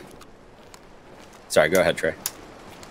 Just going back to this game, so we're not getting lost in other games. You know.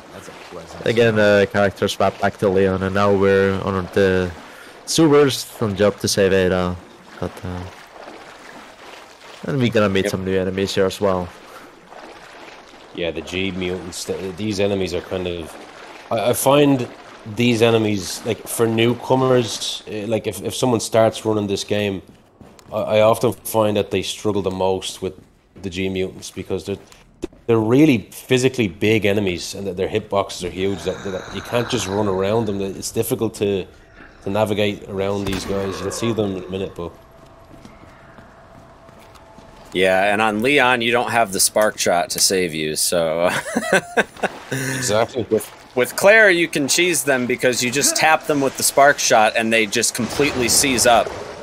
With Leon, we don't have that luxury, so we have to just hope that they do the vomit attack, which causes them to just, like, stand still and do nothing while these, like, little embryos try to chase you. And if you get that RNG, which actually happens pretty often, and there's sort of, like, I don't know if anybody's confirmed if, like, shooting them once actually, like, increases the odds of them doing it, but it seems like trying to just shoot them once while you're in the water with them, sometimes they'll tend to go for that attack if they're not in range. Interesting. Yeah, I think the shooting can help. Like if they're far enough and they're not aggro to you, the shooting kind of gives them aggro to you earlier. And if you're far enough, then it will they usually go for the attack in distance. So. I mean, there's really only one or two G mutants that can be the problem. Like the one on the way back, like on the way to G2. There's a range of RNG variations that can occur, but like there's a more advanced strat to deal with the last one, where you shoot one G mutant in the eye 3 times, and it stuns them, and I think it saves something like 2 seconds, but it's quite a risky thing to do. You need to have a tray aim, to be honest. I can't do it. I mean, the other way to just deal with this, just pretend it's dog, and dogs are free, right? So. Yep. Okay, we did get the free line. If this zombie's turning around when you come in, this line is totally free. I don't think I need the extra green herb because I have the fast, but I figured I picked up the pouch right after G1, so I've got a little bit of extra inventory space here. Not much, but I got a little something. Yeah, and also I think bank some extra items, so you should be fine. Yeah. This is the chill run. Claire B is going to be where things start to get a little sweaty. Oh my god. Yeah. Yeah, I routed this when we first decided to do no knife. It was right after Village came out. There were some people that they decided they didn't really want to deal with the hour and 40-minute run that is Resident Evil Village, so they went back to RE2 and they were like, hey, we want something to do. Please give us no knife. And like we had already been talking about it for a little while, so it kind of just like made sense to make this a category. And so I started coming back to the game to route this on hardcore. And the route is pretty much the same. The only difference is that you literally pick up like all the handgun ammo because you need it for some of the future stuff. Oh, we got the bad RNG on this guy. Oh, you jerk. Oh. I'm going to give him a grenade, and I'm going to see if I can get him to despawn. I picked up an extra grenade earlier, so... I believe the shot... Oh. This should be fine here. Yeah. Jeez, he really goes red when you put the grenade in his mouth. Yeah. Oh, with that other zombie right here. That was super risky. Oh, goodness. Oh. Okay, we're fine. We're fine. Oh. I saved it. So I know you were saying that a lot of people kind of were looking for more to do with this game. Would you say this is kind of a more popularly run category extension then? I feel like category extensions aren't like super popularly run, but were there a decent amount of runners for this? And this is like no disrespect to the RE community at all, but what tends to happen is a lot of people ask for a category and then nobody runs it. So that's kind of what happened is like we were under the impression that like, you know, it was going to be a really big category, which we did get quite a few people get into some runs with it, but it didn't perform as well as we were hoping it would. But ultimately, I mean, I think it's still, even without a lot of people running it, it's a great category that just kind of shows that, as I mentioned at the beginning of the run, what could have been had the knife not been so strong. This is what the main category would have been had the knife not been so strong. So I think there's something kind of unique about that. Definitely. Yeah. I mean, it can kind of come in waves, some of the interest, you know. Someone comes along and they'll get a new time or whatever. And, like, I'll definitely go back to this, don't get me wrong, but it definitely wasn't as, like, you know, again, it is a category extension, so it's a bit harder. It's a little bit harder to find on speedrun.com, but yeah, that's true too. Yeah, what tends to happen to category extensions is more often than not people don't even realize it's a category, and yeah, if this was like category earlier on as well, because this was added like 3 months ago maybe, and the game's been out now like what, almost 3 years at this point. Almost 3 years, yeah. Hard to believe it's been that long. Feels So, like the yeah, I last think- 3 years just flew by. Considering this game is that old at this point, and I think like it got early interest a decent amount, but yeah, it's definitely probably would have done way better if it was added earlier as well. Yeah, I think so too. Fun fact, by the way, for those of you that don't know, Trey, Lucy Lover, and myself are all partners here on Twitch, and this game is the reason why all three of us were able to get partnered on Twitch. So we all kind of owe a lot to this game for allowing us to grow our communities with it. So Indeed. Yeah, make sure you give all three of these gamers a follow for more Resident Evil. What? I know Hayes, you're doing some other games though, aren't you? I am. I'm not sure how many of you guys in the chat have been playing Back 4 Blood, but I actually got sponsored by them recently, so I'm doing some sponsored stuff over the next few weeks. But I have been routing Nightmare difficulty, which is absolutely insane. And I've been doing some bits on my Twitch channel where I like just join random lobbies and just carry people and getting their reactions, and I think it's going to make for some really nice TikTok content here over the next few weeks. It's a fun game though. I know Trey's been playing it a lot too. Yeah. I was going to ask Trey and Lucy Lover, what are your kind of main games that you stream right now? For anyone in chat who might be interested in following you. To be honest, it's really just this game. I don't really have a lot of variety, to be honest. It's just RE2, RE2, and RE2. That's me covered, to be honest. I mean, I have a mild interest in trying Resident Evil 3 Remake, no intro. But to be honest, I'm just incessantly just fascinated by this game still. But Trey has a nothing wrong with that. Trey's got a way better like variety of games that he runs, to be honest.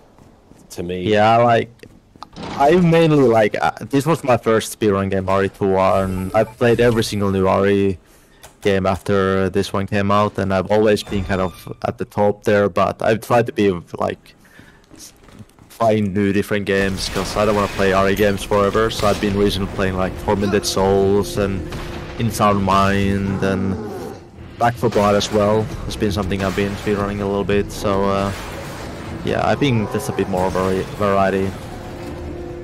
It's still alive? Yep. I think in general, you know, my heart still belongs to the RE franchise in a lot of ways, but yeah, I mean, I think it's always good to play different things every once in a while, and you know, it's good for the mental health too. When you when you just play one thing and you feel like you just get stuck on that, it can definitely add up very, very quickly. I almost feel that tit stepping away. You get a grenade. I'm not letting him throw me off. I'm not letting it happen. I don't even know how much of this I need to use. I'm just gonna guess. Many. I don't.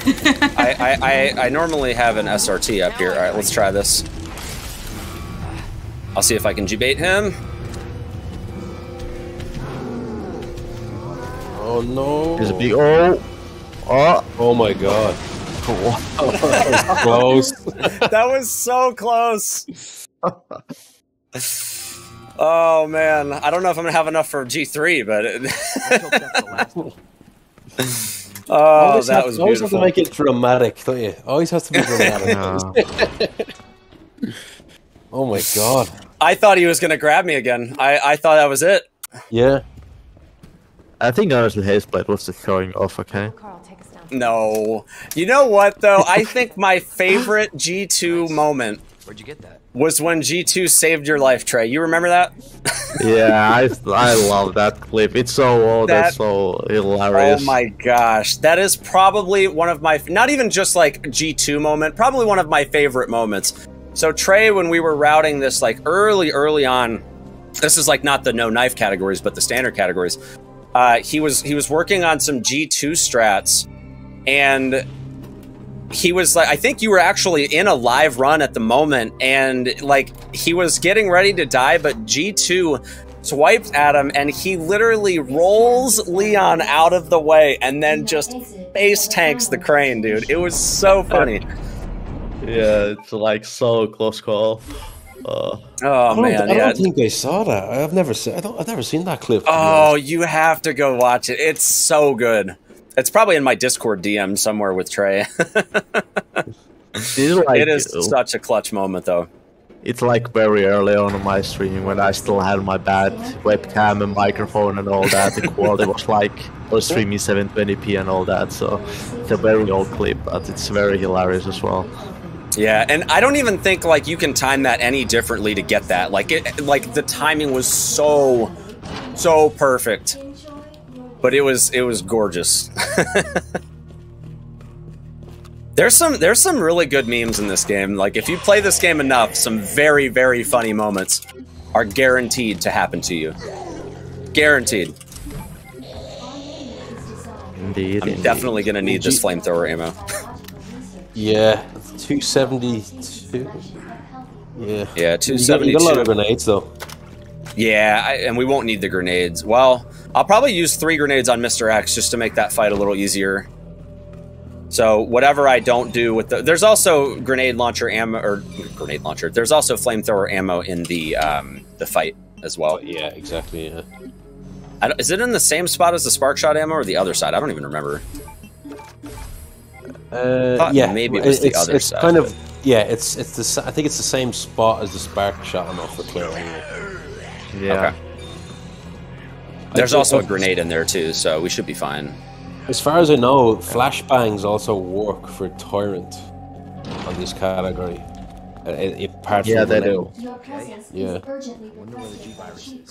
Just skipping that shotgun. Man, it's so like we were just talking about this right before we started sewers about how like standard has basically just become knife only. It's so funny how like when runners started like realizing that the shotgun was like basically worse than the pistol and also was a time loss. The only benefit of the shotgun is just that you could pop G3's eyes really fast. But the reality is that the DPS of the handgun is basically the same because of the firing rate. And like it's crazy that like I don't know, just like thinking about 2 years ago compared to what the run is now, it's mind-blowing how even just something like a minute of time save now is like so many different strats woven together compared to what it was 2 years ago. Hey, we got Nick's Issues in the chat. What is up, buddy? We were talking about the legend. The king. The controller legend just a little bit ago. But guys, definitely go follow up Nick's Issues, guys. Yeah, but that's Nick's Issues in the chat. That's who we were talking about earlier. The legendary. Not only the world record holder, but the world record holder on controller. Unbelievable. Absolutely unbelievable. All right, so we're in the nest, and we need to get to the G-Virus sample because Leon has decided that he is going to act on Ada's behalf, not knowing yet that she is a mercenary. He still thinks she's with the FBI, so we're going to solve some puzzles, and we're going to go get that G-Virus. We're going to get the job done. Leon is just so innocent in this game. What happened to him in RE4? He's a different person in RE4. That's true. There's a lot of years between like the character development of RE4 Leon versus remaking his character for this game. Yeah. They're just like, who even is Leon at this point? I'm going to grab this grenade too, since I had to use that one. I want to make sure I have plenty for Mr. X later. Yeah. All right, we have some Ivies. Good shot. So these enemies are the Ivies, and they're probably the most dangerous enemies in the speedrun because if they grab you, like they're harder to dodge because their lunge is really long, and if you get grabbed, you have to use a grenade or a flashbang or a knife to actually, get them off. If you don't do that, it's instant death. Like no matter what your health is, so. They're pretty dangerous enemies in this game. Oh, yeah. And Yeah, especially because the run is so like this is so late in the game. If you're on like world record pace here, you're already nervous, and just the combination of you being nervous and then dealing with some of the most awkward and dangerous enemies in the game, it's a horrible combination. I'm gonna save the flash just in case, and I'll do. Oh, we got a crawler. Very good RNG here. We're gonna see a little bit of the difficulty adjustment doing its work, because normally zombies would stagger on one shot when you shoot them in the head, but at this point we've collected so many items and the enemies start tanking more hits before they even stagger. Yeah. You can still on this like higher difficulty stagger them on one hit, but it's luck based at this point then. Oh, they're just they're being so mean. God. Whoa. Uh-oh. I messed up. I messed it up. There we go. I had to fix it. I was thinking the second one. I was like mentally ready for the second puzzle. Oh, he's got me body blocked. Oh my gosh, they literally have me body blocked. I think we're okay though. I think it'll push him back here. Yeah. He usually sticks his little head up there. There he goes. He tries to look cute before he gets deleted from the game. Okay. Oh, that was a flash grenade instead of a frag. Just kidding. He would have gotten deleted if it was a if it was a frag grenade. I'm actually glad it was a flash grenade though, because that could have been a lot worse. So I think you should have 3 grenades for G3 on the way in. Yeah, we should be in good shape. Cooling complete. Maybe 2, because I think I'm only getting 1 more, right? Yeah, you have 2 already, don't you? I have 4 at the moment, but I'm saving 3 for Mr. X for the instant staggers. Oh, sorry, so I missed. I didn't see it properly. I assume you're being strategic about what you pick up because of that damage adjustment as well we were talking about? Or do you at this take point, extra no. stuff? No. At this point, no, but normally, yes. Okay. But yeah, I mean, at this point, I'm at max DA, so there's not really anything I can do. Well, I'm at rank 7, which is basically max. It just goes up. All right, he's out of my way. We're fine. Oh, this guy's close. Okay, we're good. It's fine. They're just trying to make me nervous. It's harder to manage the DA in this category a little bit because you're picking up. Like, I think when you pick up the flamethrower, it increases a lot when you pick up the flamethrower because it's I think a whole it's like new 400 weapon. points or something. It's crazy. The shotgun, I think, is like 250. Yeah. It's kind of a hard balance because you obviously want to try to keep DA as low as you can, but obviously you also want to do some safe strats here as well. So you do end up picking extra items, which kind of can make the game harder. But like the game goes up in ranks. Basically, you get like score. Each 1000 score basically increases a DA rank, and once you get like the 1000 score, it basically increases another damage threshold again and all that. So there's like. You can pick up items, but if you pick way too much, then it's gonna be worse. Yeah, sure. So I have no grenades. I have no grenades now. I have 2, but I'll have 3 for Mr. X, and I think I'm gonna just save those for Mr. X. I should have enough between the extra grenade and the fight and what's in the flamethrower now. I should be able to roast him pretty fast. Don't forget as well that there's also another flashbang as well somewhere in this fight. That's right. That's right. That could also help, I think. Yeah, in case if you need be, there's I think still 2 grenades in total and a flashbang if you need it all. But yeah, I'm not gonna mess up this signal modulator since I already had this one mentally ready in my brain before the. There we go. All right. That's how the first one should have looked. I just did them backwards. That puzzle is really easy, but man, I screwed up that puzzle just because I was so nervous a few weeks ago. And I was on like PB pace, and it's crazy. I don't know if nerves can really make or break you. Like, they're horrible to deal with. It makes it a different game. Yeah, if you accidentally use that like signal moderator before examining it, which can happen. Oh, It loses you, yeah. like I think 7 seconds if you accidentally do that. Yeah, and it's that's brutal. a lot in this game. All right, here we go. Hopefully this is enough. I'm just gonna go ham and hope for the best. Plus RNG. Yeah.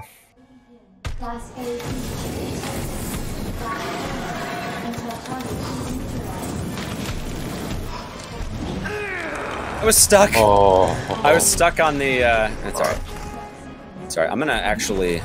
Oh, he's doing the thing. He's living. So we're just making some barbecue here. I'm gonna try to grab this fast. He's not dying as fast as I would like him to. Alright, I'm gonna go grab that flamethrower round now while he's slow, because when he's fast, that's not gonna be a fun time. We got 200 right here.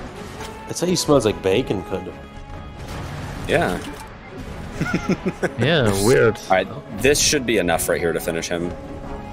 He's still in his slow mode at the moment, but he'll be transitioning here soon. He's in yellow right now. Basically, He'll this go is to phase red here 1. soon. And when he starts roaring, he's gonna... his phase Alright, going here's phase phase 2 2. here. Basically goes more aggro here and gains more ability, well, more attacks, I would say. The flamethrower is just such a good, consistent weapon to lower his health, like, very steadily. Yeah. Is there a We have reason one you're extra pumping grenade. it there? Instead of holding Yeah, it? if you taper the damage, it gives you a little bit longer on the burn, Okay. which is good for sustained damage. So he takes burn damage over time in addition to the active damage that he takes. So when you taper it, it'll extend the burn effect. And he's dead. Well, okay, he's not dead, but you know, we've defeated him for the time being. Claire will finish him off later. Yes. I mean, it's probably the most dramatic boss fight in the entire game. It's Such a quite good big fight moment. too. Yeah. Like, first-time players will love that boss. Maybe not on hardcore, but if you play on standard, you'll definitely enjoy the fight.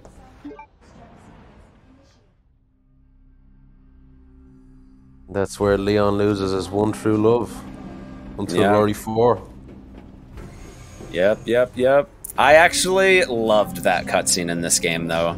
Like, you can actually, like, Nick Apostolides did a fantastic job playing Leon, and you can really tell, like, despite the fact that it's a little awkward that he's really this obsessed with a woman he just met a couple hours ago, you can tell he's very passionate and very, very sad that he couldn't save Ada.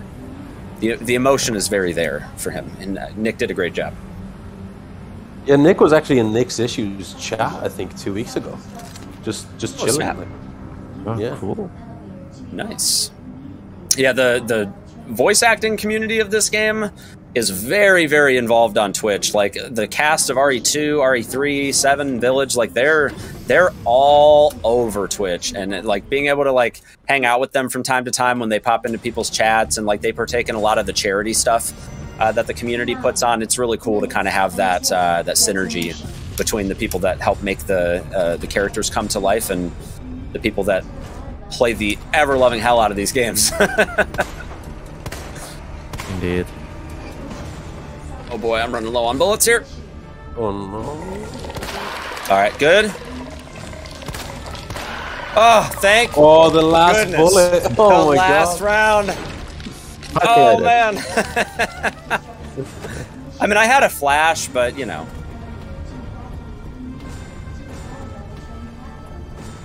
So for anyone who doesn't know, the last boss fight of this game is actually Mr. X, but he's sort of in a transformed state. He doesn't really look the same. A lot of people refer to him as the Tyrant. Yep, we got Super Tyrant. Indeed. You're gonna see now in a minute. Sorry, you go ahead, Trey. Yeah, this fight is kind of interesting and kind of weird the way it works. But what we're gonna do here is we're actually just gonna stagger the boss 3 times, and then we're gonna do a little bit of a dance here. So first we're gonna stagger him with the first grenade. And the second one. And the third one. And here now we're basically on a timer. And now we are just gonna basically hang around this non-flaming arm. And we're just gonna basically dance past, and just wait for a timer to go by. Pepe dance. Indeed. Some call it the Tyrant Tango. Oh man, I felt so bad for Nyx when, like, 2 days before he got record, he went to danger on this and it cost him record. He would have had it 2 days earlier, but this fight, sometimes, like, it's really easy to misjudge when he's actually gonna swing. Like when he does that, sometimes he'll do like a turning step first, and that totally should hit me. That totally should hit me, but yeah. Happens a lot though. Even if you practice this fight a lot, it's really hard to predict when he's going to do that little like 90-degree turn step thing.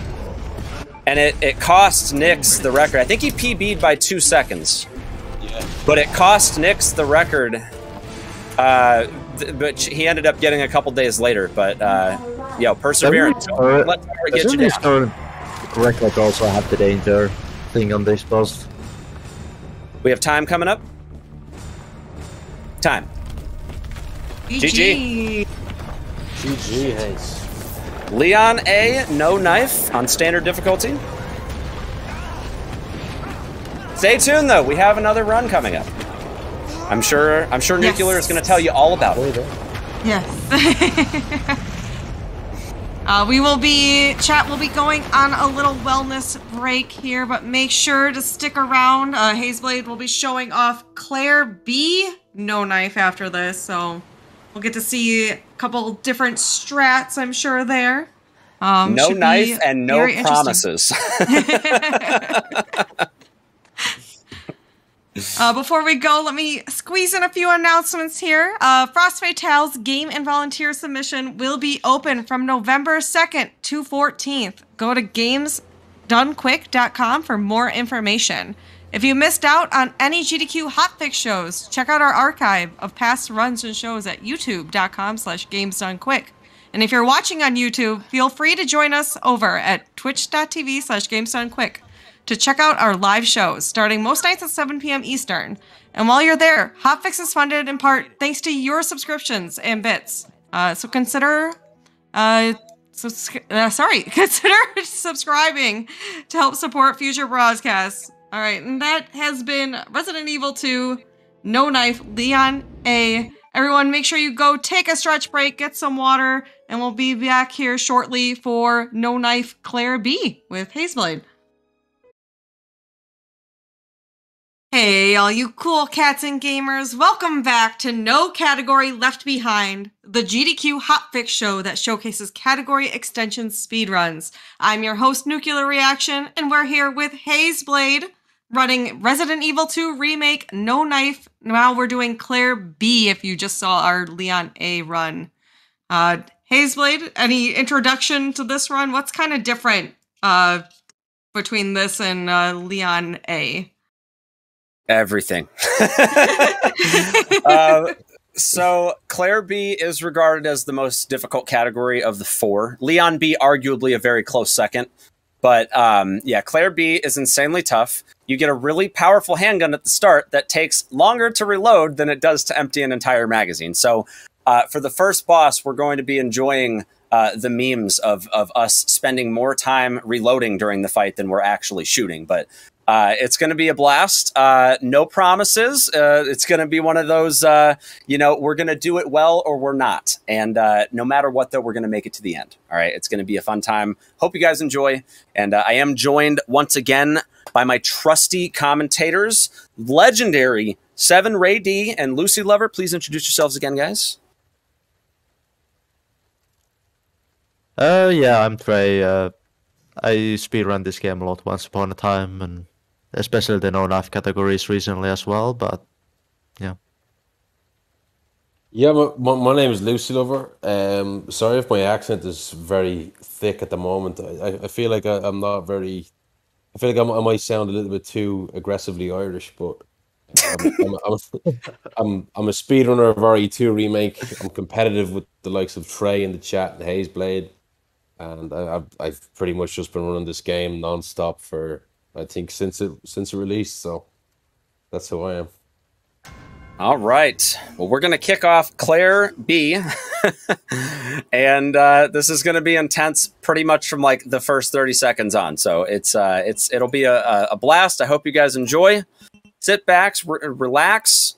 And yeah, here we go. Time will start after the second cutscene again, just like the first run.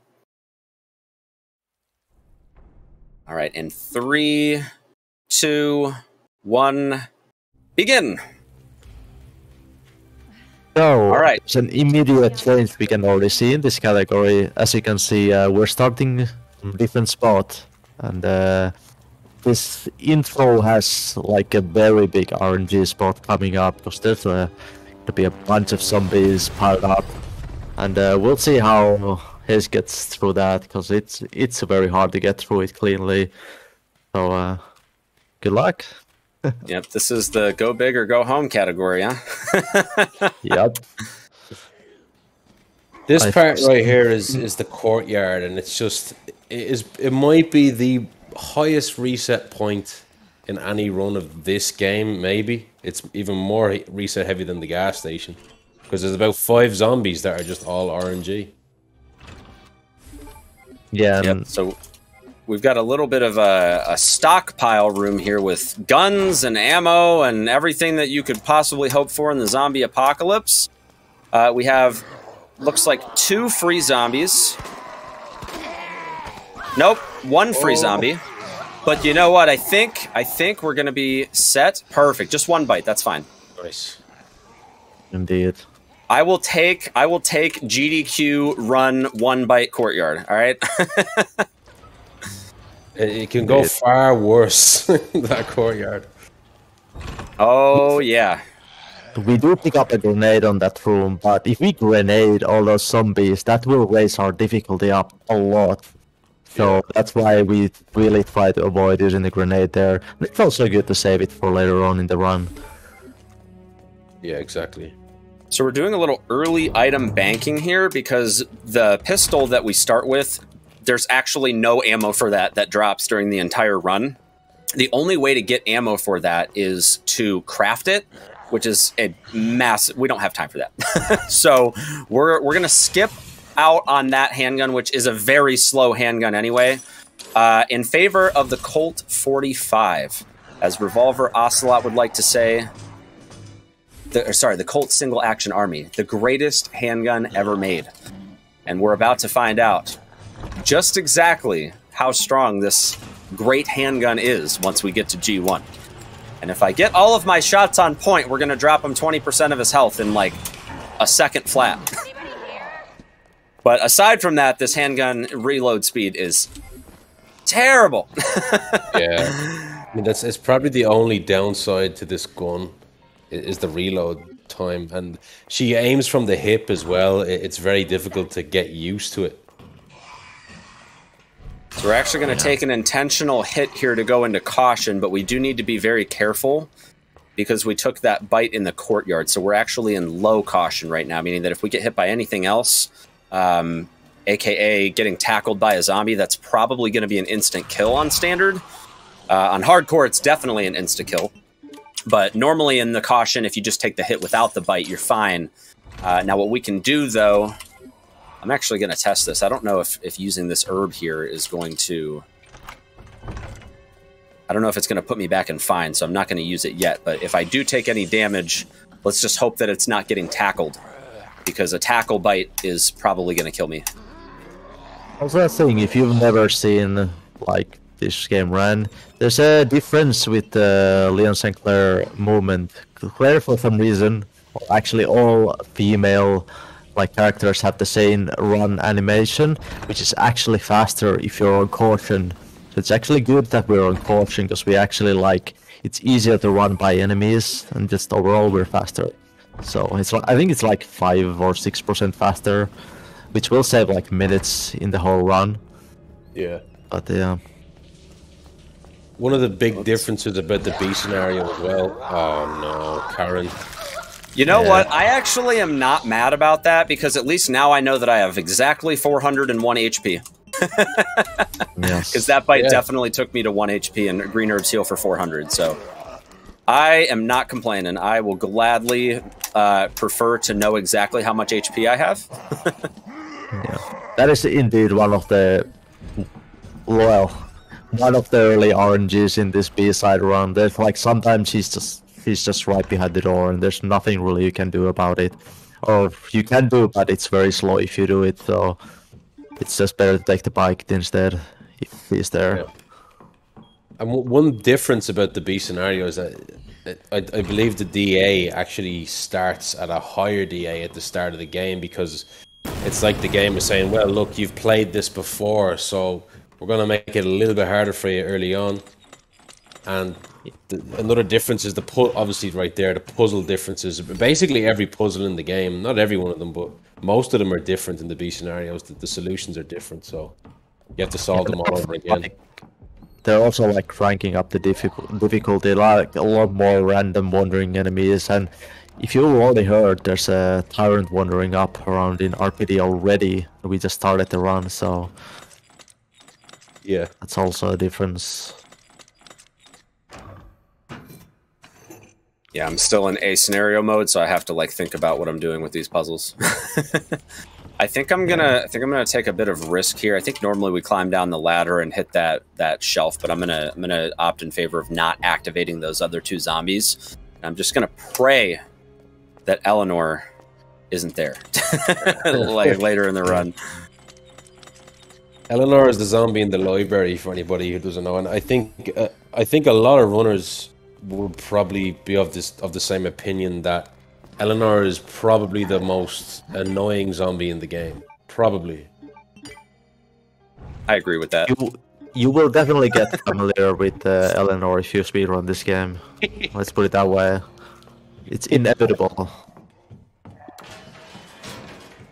But yeah, like these scenarios just starts right off the bat, and we're like already done with like the first part of RPD, and we're already heading for the first boss fight. Like you don't have a lot of those like setting up the scene and all that. Most of the first part of RPD is just open up, so it starts very fast. Yeah. And, yeah, I think in the B scenario, you get to this part of the game, it's like right around 5:40, I think. And in the A scenario, it's after 9 minutes usually that you're around this part. Yeah. So much, much faster. You kind of just skip that whole gas station part and you're just right in the RPD, just getting things done. Now, I don't have any heals here, so I have to kind of be careful with this, but we are just going to unload on this boss.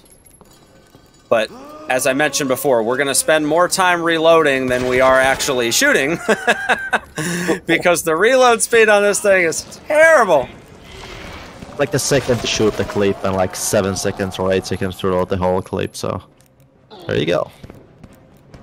It really does quite a lot of damage though. It's quite an impressive gun. Like it kind of drops them. Like it's quite a meaty gun in terms of damage. Like you unload 6 bullets really quickly. It really hurts him.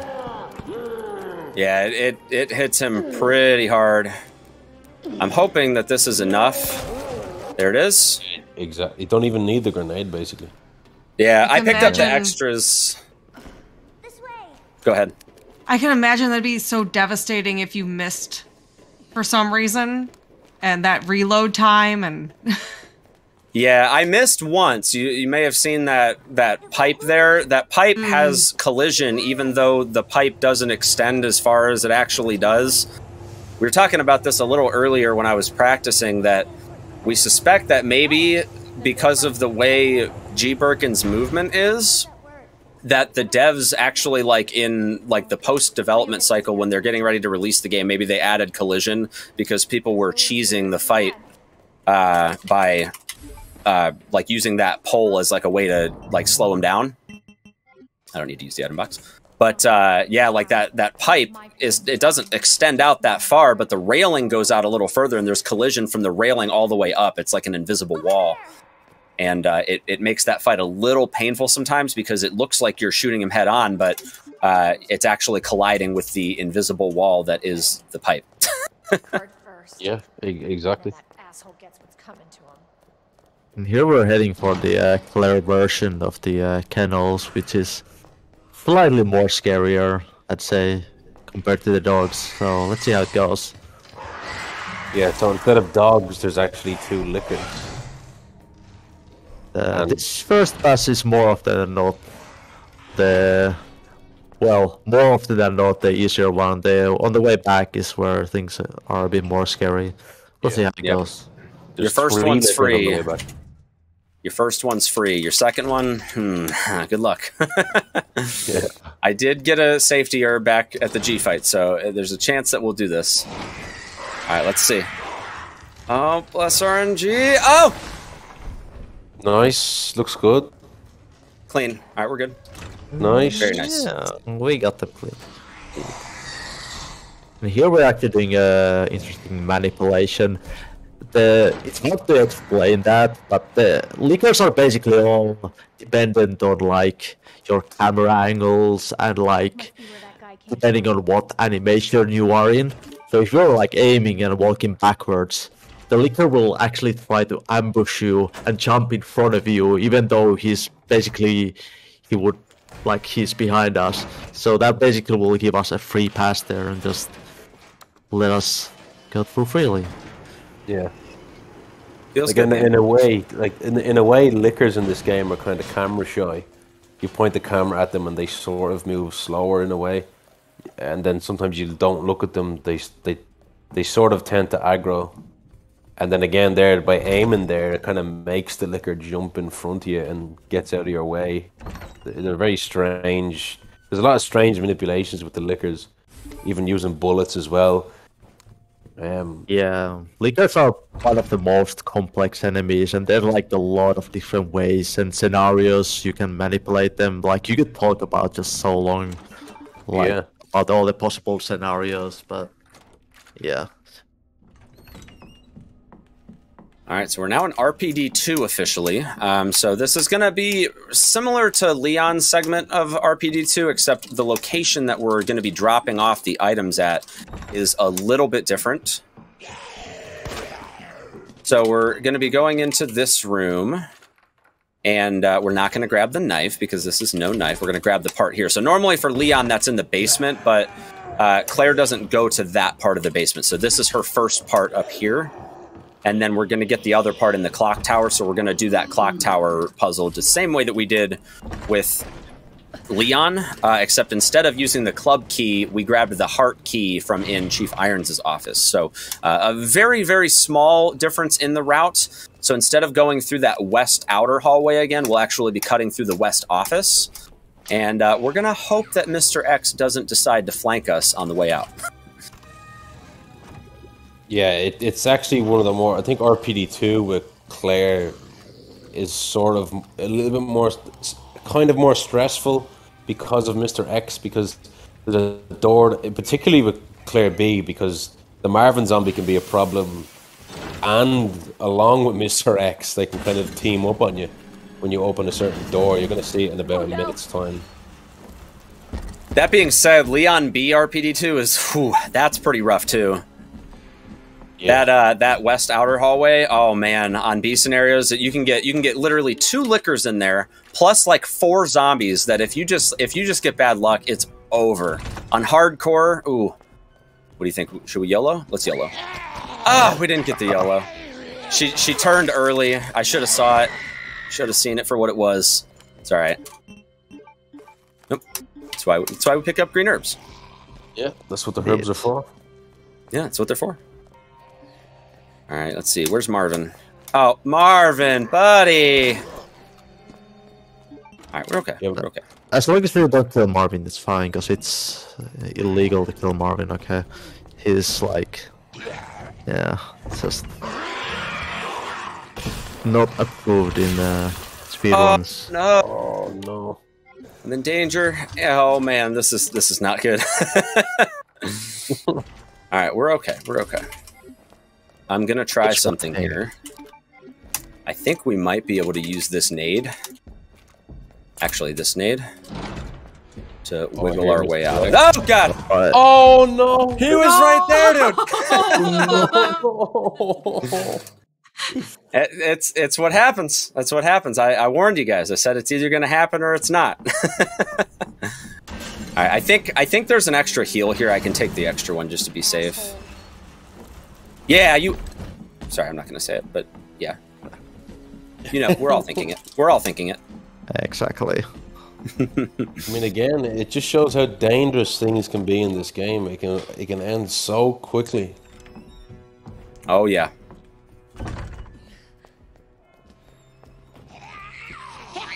That's what we're looking for right there. Yeah.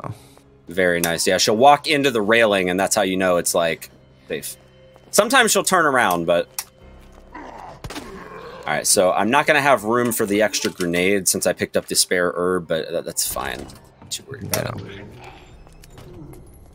Well, we might end up using that herb depending on how this liquor decides to behave. All right, that's free. That's free. Nice. Yeah. Good behavior there. And yeah, we're looking at the liquor in that section just to make sure he behaves a bit slower and both to then get a better outcome. Oh, this is bad luck. Oh my god. Oh. Oh, the god dodges. There it is. The zombie behind, the punch in front, and going by. On hardcore, that wouldn't have flown on hardcore at all. We did say I was going to try to keep an eye out for Eleanor, but I think she's on the stairs. I think we're okay. I thought it was Floyd Mayweather there for a second. Yeah. Yeah, she's on the stairs. We're safe. This is 3 pushes, so this is kind of Monk S. No. I'm very lucky that Eleanor was on the stairs, because if she would have been right there, by that bookcase, that could have been really dangerous. Yeah, normally we try to push the shelves once on RPD1, so it's like only 2 pushes here, but yeah, this time luckily the 3 pushes were okay. We were really testing Eleanor's patience there. You didn't even see her. She didn't even make an appearance, guys. She didn't even poke her head out to say what's up or anything. Apparently, camera shy, I guess. Yeah, a little camera shy.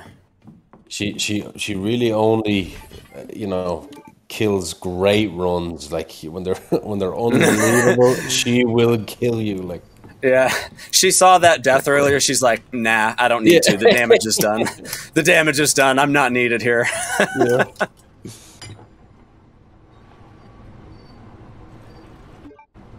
The sucker punch to the face there. Oh. It was really strong. I don't know why he showed up that early. Like, I've never really seen him right there. Like, oh no. Oh, we're okay. Oh, nice. We got the jukes. We got the jukes. Free? Are you free? Yeah, you're free. Okay. He wasn't making it very obvious whether he was free or not, but he, you know.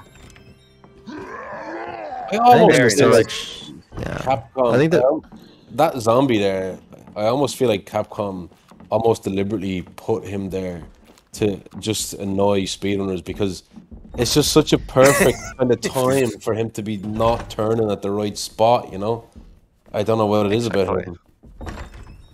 That's why we pause buffer. Gotten to the point where, like, you know what, RNG, not today. Let's just peek and see what's out there.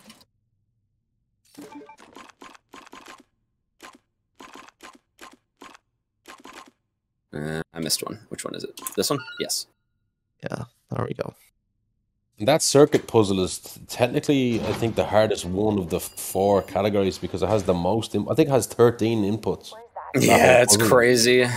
Yeah. Compared to like Clay Ray is like you can do it in like a second or less. It's like insanely fast. It's like done. Yeah. And just This like was- Trey was saying earlier, this puzzle is also RNG.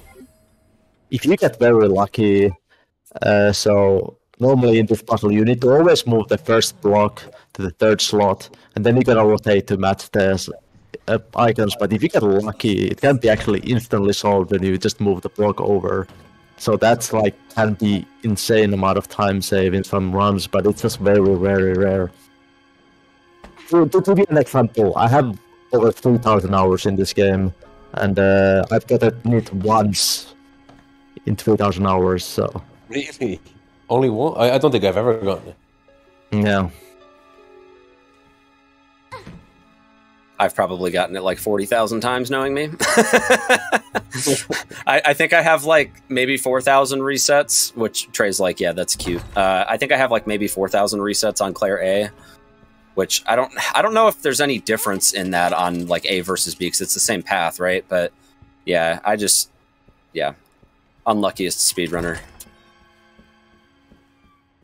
I mean, this part, obviously, you're playing as Sherry now, so this is probably the most downtime you're going to get out of any of the categories here. Like, there's not much really going on. Like, Sherry has to pick up this key, and she has to run away from Chief Irons here. There are no sort of zombies, like undead enemies in this section. You just have to sort of hide on this guy, and then you like hiding. What's that? Yeah. I think we're gonna do some swag strats here to.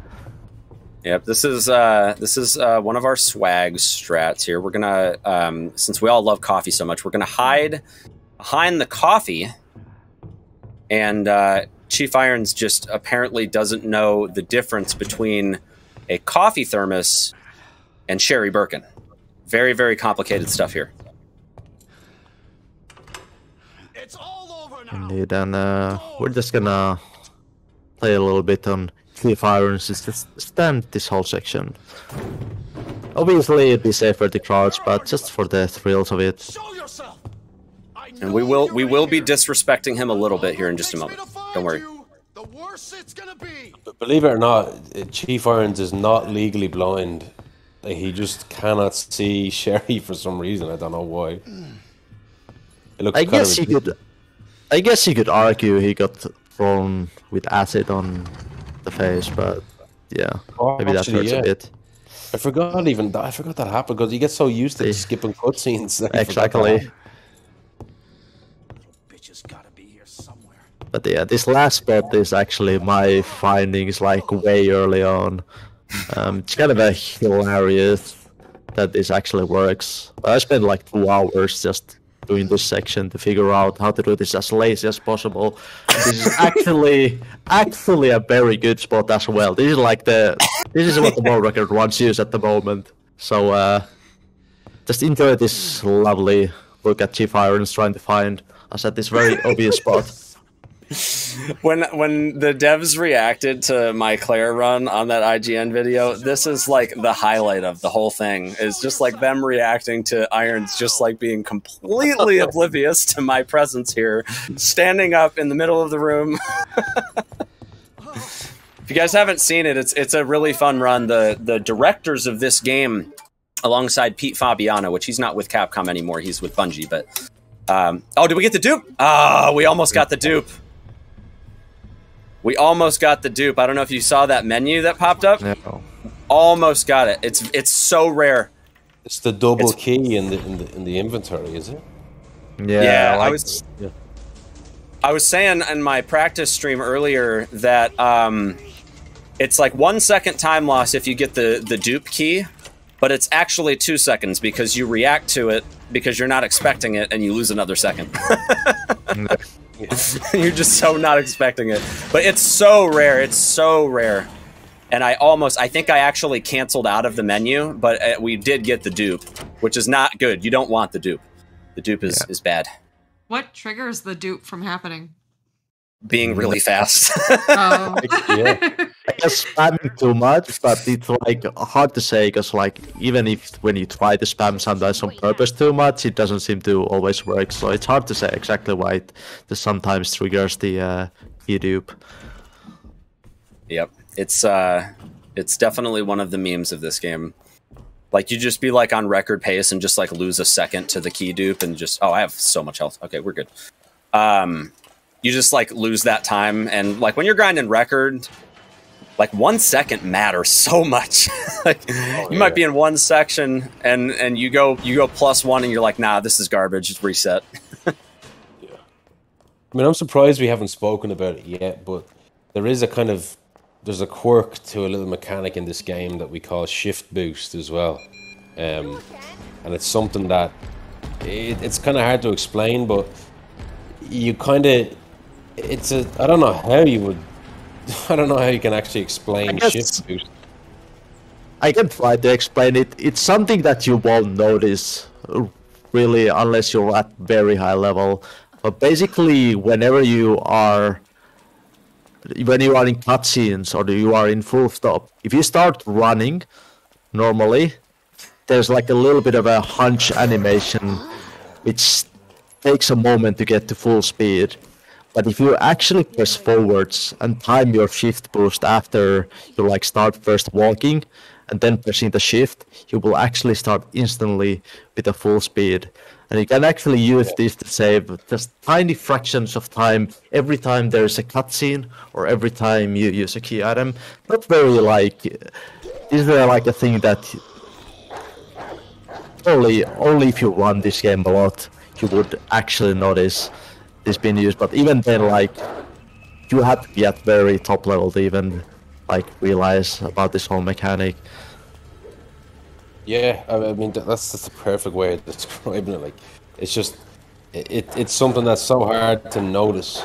But if you do, let's say in theory you get all of the shift boosts perfectly in the game, I don't even know how much it would save you. Maybe I don't even think it's like 10 seconds.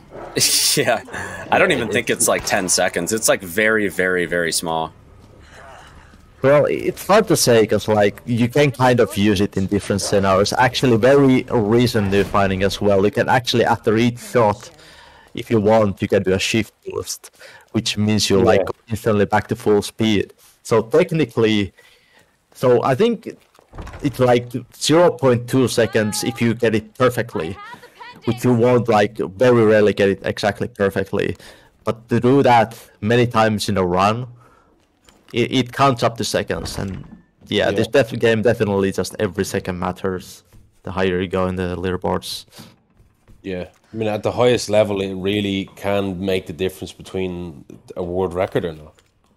Yeah, gosh, I can't even count how many times Trey and Orch exchanged world records by 1 second. Like, and it was like a daily thing for a while. Like you didn't even know who had record at any given time because it was just like a second here, a second there, 2 seconds there, like just constantly back and forth all over 1 second. And like it adds up though, and the next thing you know, the run's a minute faster than it was the month before, and like there's new strats, like it ramps up quickly. Indeed.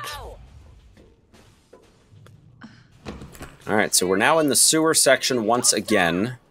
Pathing is going to be pretty similar to the Leon run. The only difference is the starting location. Just like the differences in the B scenarios, Leon and Claire have different starting locations in the sewers. So Claire is actually going to start a little bit further ahead than Leon when you get down here, but there are different enemy placements on Claire's run, so we have to be a little bit more careful because, as I mentioned before, Claire B is much, much harder than Leon A, and things can go south very, very quickly if you're not careful. Yeah. I mean, the sewers in the B scenario is just toxic, literally. Like, there's so many enemies in the sewers. There's an extra zombie you got to worry about in the G pool. I even think there's an extra zombie. There's an extra zombie you got to worry about in the room with the queen and the It's a lot harder in the B scenario, this section. My SRT is broken too, so I don't even know what G2's health is going to be at. Oh no. We're going to be guessing on G2. It like broke in the middle of the Leon run, and I just like stopped looking at it. So sometimes in speedrunning we use what's called an SRT, which stands for a speedrunning tool. It allows us to kind of look into the game and gather information to help us run optimally, and to be able to forecast like what certain HP triggers and stuff are. And so we use that for the boss fight that is at the end of this section to know when to hit the button. But my SRT broke about an hour ago, and so we are going into the G2 fight with no information except for the fact that I need to deal 50% of his health, and I have no idea what I need to do that. So we're going to be guessing a little bit. But worst case scenario, we'll just have to hit him with the crane twice, which is a little bit of a challenge, but I know we can do it.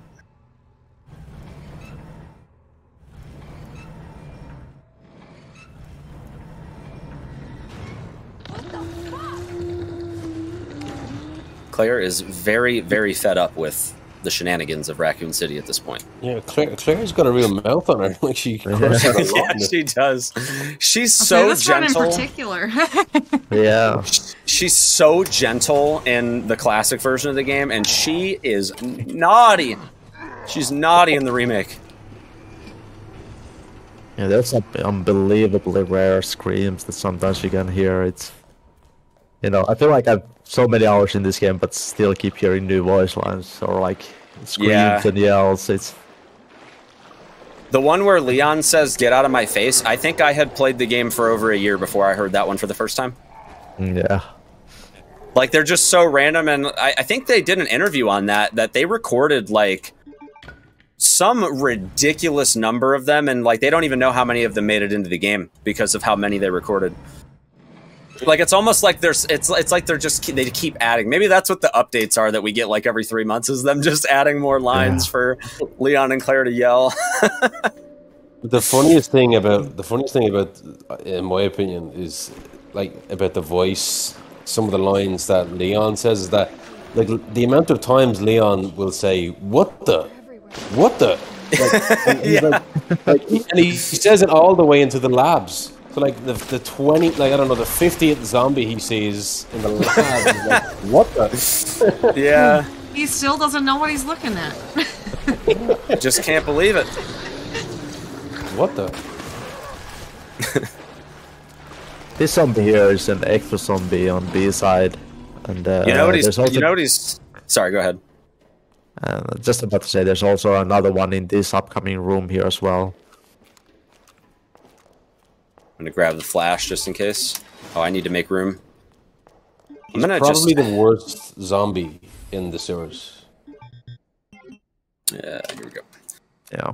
I know there's a runner named Igor who he holds the record every now and then for the B scenarios. He's particularly good at the B scenarios, and I know that a lot of the times he will just cripple or completely kill that zombie because he hates him outside. Oh, that was a weird spot for the spark shot to go into. No, you stay out here, buddy. You stay in there. You stay in there. Oh, hang on. Oh no! I forgot to drop the key. That's why. All right, he's locked in there. We're good. Oh, nice. It's just barely. If you time that just right, you can get him stuck in there. You can lock him away. Bye. Bye. No, I was gonna say though, you know, the reason why Leon probably says "what the" so many times is because there's so many zombies that have different clothes on, but just the same face. He's probably like, "Wait, what?" Eleanor again? What? Yeah. Wait, you're 3 miles away from where I started at the beginning of the game, and now you're wearing a lab coat? What? Oh! Oh my god. Let's see if we can get... There we go. That's the RNG we're looking for. Yeah. That little vomit attack is basically free pass. We have another zombie that spawns up here, too, that we have to be careful of. Which you can actually stay down here. I think Trey and Lucy, I think you guys stay down there, but I like to just shoot this guy and then jump over. Yeah. It's kind of it's a safe way of doing it that's just very effective. Just hop up, shoot the guy in the head, drop down, no problem. I'm actually a little nervous for this fight. I'm not going to lie. It's not having an SRT. I'm not going to lie. I didn't use the SRT when I did it with Leon earlier, but I also knew if I just like guesstimated with the flamethrower, I figured I'd probably be okay. On this one, I don't know. Trey, what'd you say? 3 spark shot rounds up top? Yeah, I think that's what I would do, especially on B's, being a bit higher DA. Yeah. I think that's what, like 15% maybe? And then I'll probably have to chuck a grenade. Well, the grenade hits him for 6, so we might be okay. We might be okay. Do, like, I don't know, 2 more down, maybe. Well, Why are you even talking about the DA all night? How do you know what the DA is at?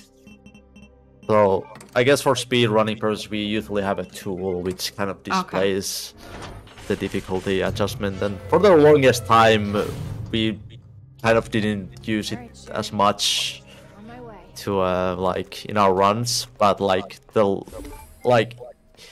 even like probably a year ago or like half a year ago, we figured out like a more and more effective strats because we've been like pushing the DA to be as slow as possible. So there's been a lot of depth added because of the DA system as well. Yeah, that's super interesting. I mean, even without the SRT, like when you have a lot of experience in the game, you will kind of get to see subtle differences in enemy behavior when the DA is higher. Like sometimes zombies will lunge further than double lunge. You'll shoot them in the head more than once, and they won't stagger at all. You will notice subtle differences in enemy behavior as well, even without looking at the DA. Nice, that was a nice shot there.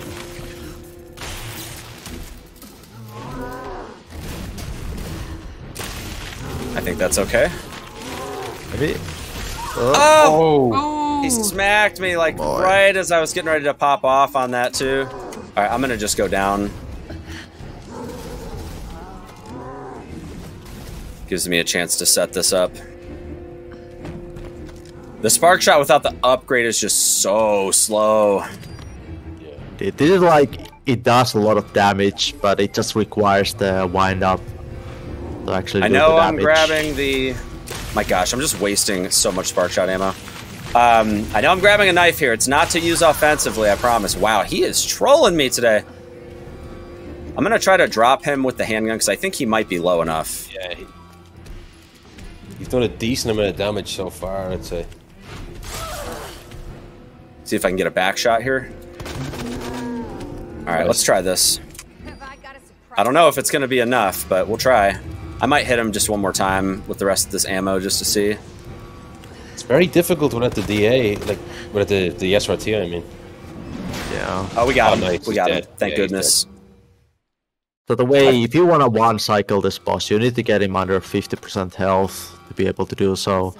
And if not, then you have to, like, press the button again, wait for the container to go all the way back down, and you'll need to survive meanwhile, and then you need to press the button again, and just either lure him to the container or like down him again. So it's a lot of time loss as well if you do it that way, but it's also like, just way harder.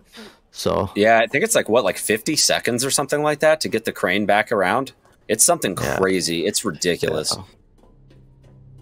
But we're going to be entering the lab here. Sherry was implanted with the embryo as part of a reproductive... It's really disgusting. Basically, the genetics of the G virus basically compel the G mutant to reproduce. And because Sherry is William's daughter, it's apparently a perfect match. And it's really disgusting. But she's infected and we have to go save her. So that's what we're doing now. We are heading to the lab to go find... the antidote. There's no turning back.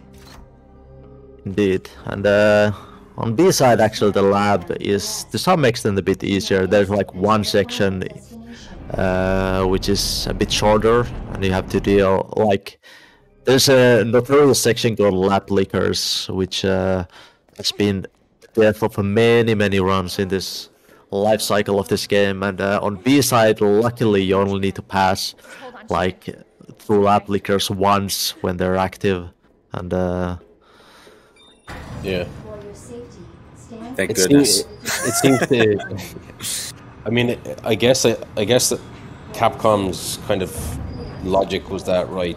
we have to cut the game in half somewhere. So maybe RPD 1 and labs, and then we'll give you an extra boss fight at the end on the train. But it's kind of strange because in the original Resident Evil 2, the B scenario turned out to be longer than the A scenario because there was a bit more content in it. Whereas this game was kind of not the same. It seemed like it was more of a streamlined kind of cut in half. I wouldn't go as far as to say cut in half, but you can definitely notice how the pace of the game is a lot faster in the B scenario. There's less to do, it feels like. I think originally this game was coming out without B scenarios, and they take a lot of like feedback, I think, or like something, and then they like kind of rushed and added the B scenarios or something like that, if I understood correctly. And it shows, I guess, a little bit, but still glad to at least have some sort of a B scenario, which adds something more to the game still. Oh yeah. Alright, so now we have the upgrade to the spark shot, so it's not as garbage. Oh, you jerk, buddy. Oh, I think we're actually low DA, but oh no! Don't kill me. Oh, thank goodness. We do have low DA actually. Yeah. So this zombie here is also armored up, so the only place where you can shoot is in the the head if you want to try the stagger, or you can actually use the spark shot as well. But since we actually, I think, missed and lost a couple spark shots extra on the previous boss fight, it's very important that we use spark shot as little as possible right now, just to save them for the next boss fight, because it's a very powerful weapon. But it just takes we've only got use. 5. We've got 5, and I think we get 4 more during the fight, so it's going to be it's going to be rough. A lot of us call that zombie back there Curtis because, in great reference to the British runner of this, well, not this particular category, but Player A standard on the main leaderboards. It's just his run of that category it's probably the most optimized category in this whole entire game. It's held by a guy called Curtis, and he doesn't stream. He's well known to the community, the speedrun community of this game. But I'm always telling them, if you ever streamed, man, like, watch out, because I would watch his stream like a serious fanboy, because he's amazing at this game. Get a couple passwords here. He's also been around like a very long time. Like, I've seen him in my streams for a long time, and know he's been running Claire A specifically like insanely long time. And just little by little, he's been climbing that leaderboard, and now he's like at the level of like, you want to try Claire A? Well, good luck. Good luck is all I can say. Yeah, we've got these Ivies in here, which you can normally cheese them with the spark shot, but I'm going to have to do some precision shots here because I don't have spark shot rounds to spare at the moment. But you know what? I have plenty of grenades, so even if my little spark shot tactic doesn't work, I think we'll probably be fine just with the amount of grenades that I have. So I'm feeling pretty okay. Feels okay, man. Feels okay. We have like, we have 7 grenades. Other than Mr. X surprising you there at the door earlier, like this run has not been that problematic. Like I thought it would have been a little bit more difficult, but you're definitely not doing so bad in this. Like, so D-Rust / GDQ run. Now I did practice this a little earlier today. It's oh nice, we had great RNG here. Oh my god! Normally that Ivy is body blocking this, and you have to shoot him. Very rare that you get it to where that Ivy is on the stairs. That was fantastic. Love to see that. Indeed. All right, and then I don't have to kill these zombies because I have 3 flash grenades, which is more than enough to get through this hallway safely. Yeah. I always get these backwards, just like I did on the first run. I hate those inputs on that puzzle there for the beat. Spam W and D. Yeah, it's like way more inputs in this category to compared to the A side. Welcome back, Dr. Lee. The good news is that we're in fine, and although I'm not moving as fast, I'm losing a little time here in the end game, not being in caution. It's because I used a double heal to try to save myself from another potentially certain death. This late in the run, it's not really much time loss. It's probably like 30 to 40 seconds total that I'm going to lose here, but it's better for me to keep this run going because the checkpoint here is so far back if we die. Like it's like 3 minutes or something crazy. Yeah.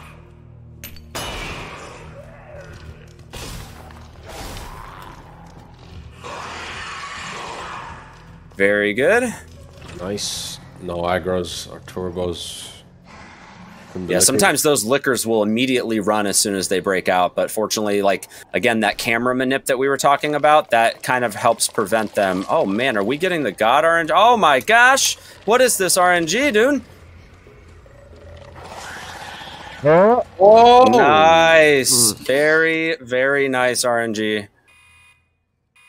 Yeah, when I was practicing this earlier, we didn't flash the liquor room down there, and I dodged all of that and got out of there unscathed. It was actually pretty awesome.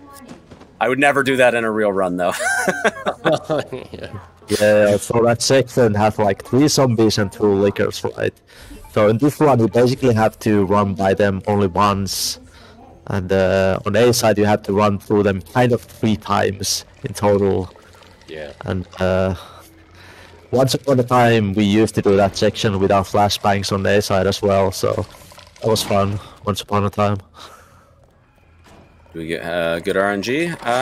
Nope.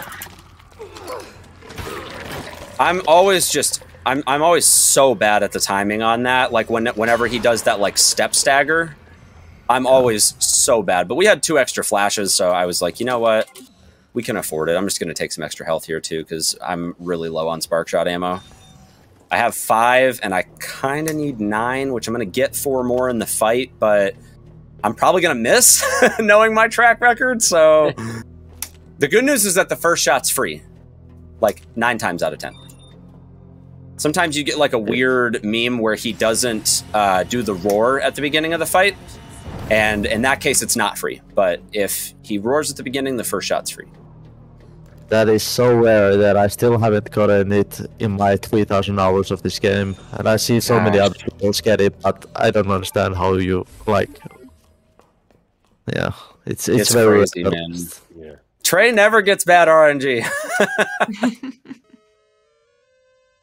I get the different kind of RNGs. I mean, not to make you nervous, but like this is probably the biggest challenge now. Is G3. This is going to be tough, but yeah, it's a rough fight, especially having no spark shot ammo. The good news is that we'll get the first drop for free, as long as I don't miss. And from that point, I can deal most of the damage that I need to deal to him then. And I did grab the grenade launcher for 1 grenade launcher round, which will give us a little bit of ticking damage, which will help out a little bit too. So, should be okay. Honestly, you've been gaming your butt off all night, so I'm expecting this to go well. Okay. You've got it. All right, so if you literally just hold left and right mouse button, watch this. That's free. You get the first eyeball shot nice and free here. We're going to go for the shoulder. He's going to kind of lunge forward a little bit. Oh, not really lunge forward, but he's going to like put his head down. That gives us the 3rd one. And we're going to wait. We're going to shoot him again. Okay, we're going to take this. And that. And then we're going to go get our spark shot ammo. And our grenade. Oh, sorry, it's 3 more, not 4. Oh, I'm getting hit by that 100%. Yeah. That's okay, though. All right, at least he's making some distance here for me. All right, I'm hoping he doesn't charge instantly. Oh, gosh. Oh, nice. Nice, that actually cancelled him from jumping. Yeah. Yeah, that was really clean. All right, he should be transitioning to his next phase here. Yep. We're gonna throw a few grenades here for funsies.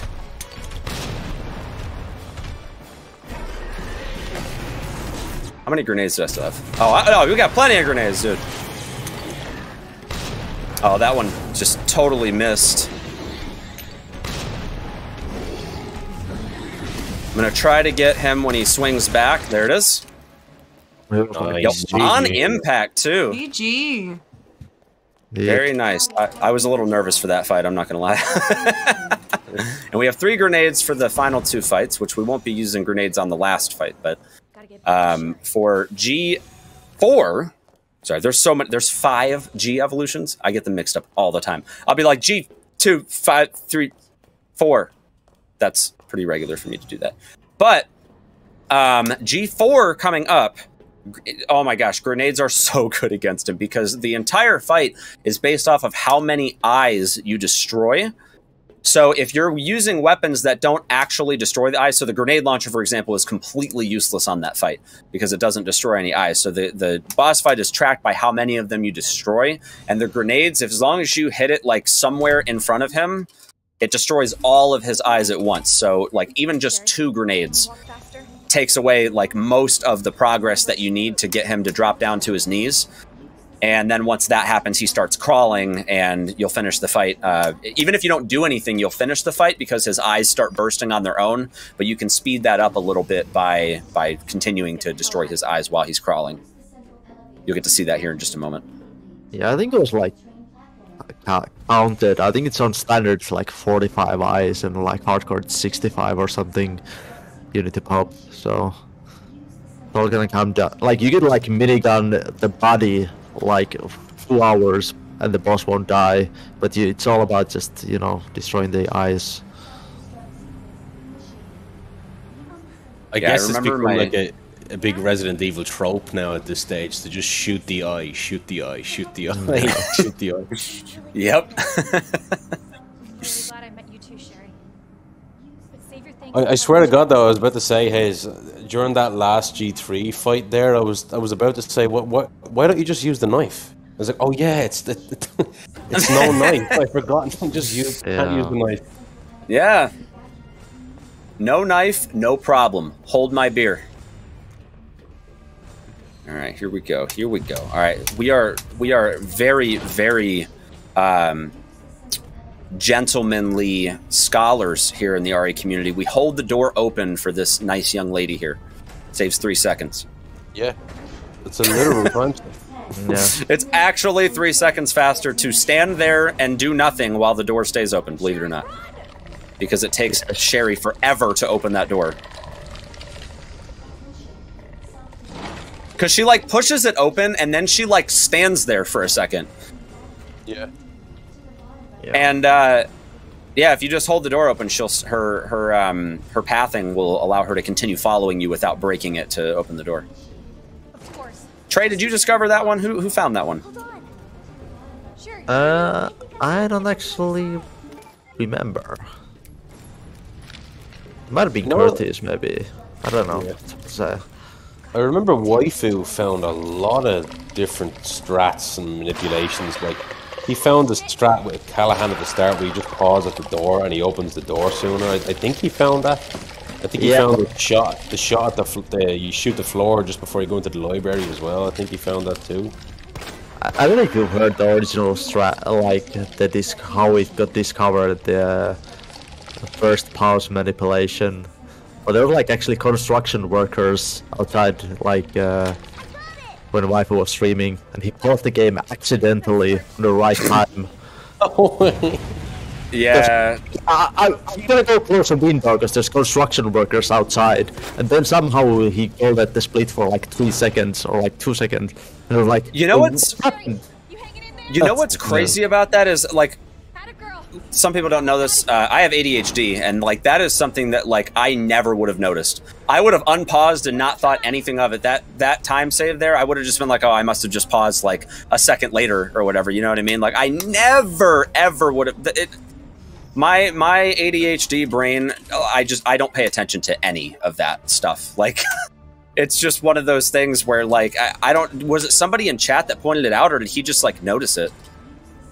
I think it was like I think Vibe was originally like confused himself, and then like somebody in chat was like, "Oh, let me have a look a little bit." And he just gotcha. Something and yeah. That's still crazy though that like accidentally discovering a skip is like a thing. I think that's actually quite a bit of speedrunning. Like sometimes accidents can lead to like big discoveries when it comes to. Oh no! Oh, he didn't climb. I think it's because I went to the side. Yeah. Oh, well, dude, that's messed up, man. That is messed up. He's gonna go on top of the thing though. So again, it's all about shooting the eyes. Whoa, he's very aggressive here. We should be okay. Just a little slow is all.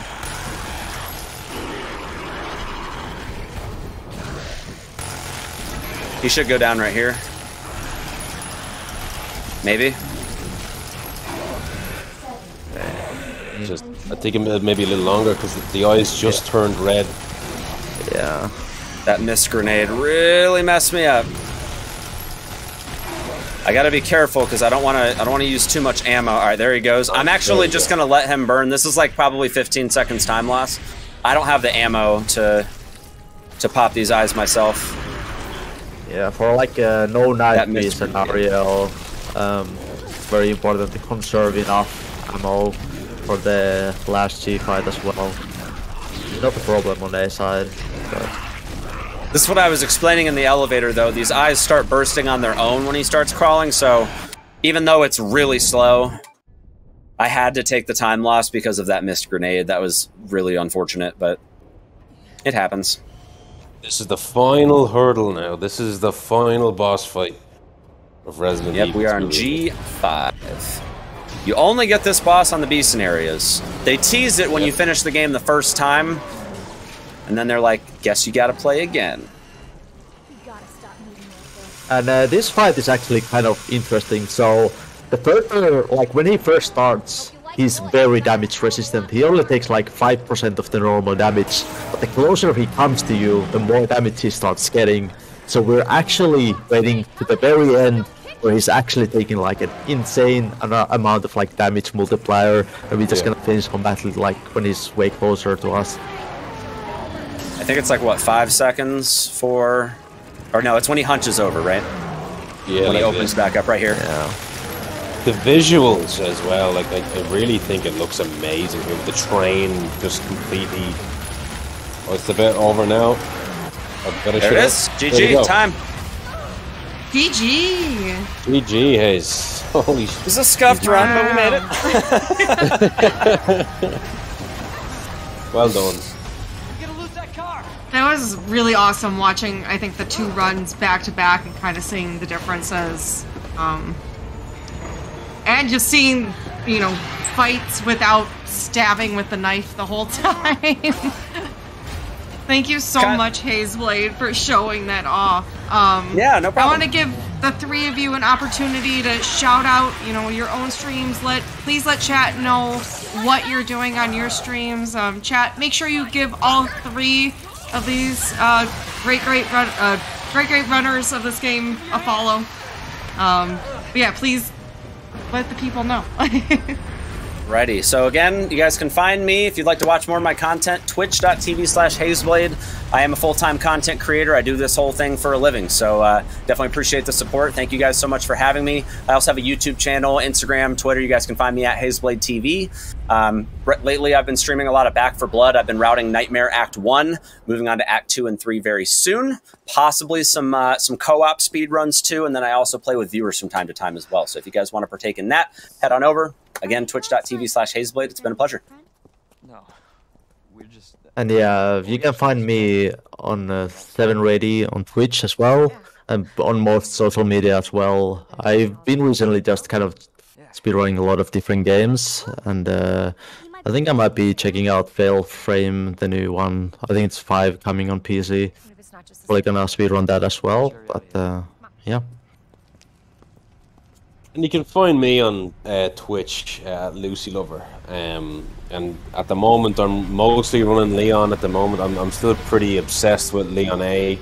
I recently just put a over 2 hour tutorial on how to run Leon A standard 120 on YouTube. I think Trey already has one of those, but I put up one as well just to give in my input. But if you ever want to learn how to run this game in great detail, the way Hazeblade just did, you can go on over to my YouTube as well, and you can take a look at that just to get some details. But I stream a lot on Twitch. Twitch is my main platform, so that's where you can find me, Lucy Lover on Twitch. Thank you all again. This was super, super awesome. And yes, please go give all 3 of them follows. They're all fantastic. That being said, we are going to take another break here, and we're going to switch over to Community Spotlight for some more spooky games tonight. Make sure to stick around.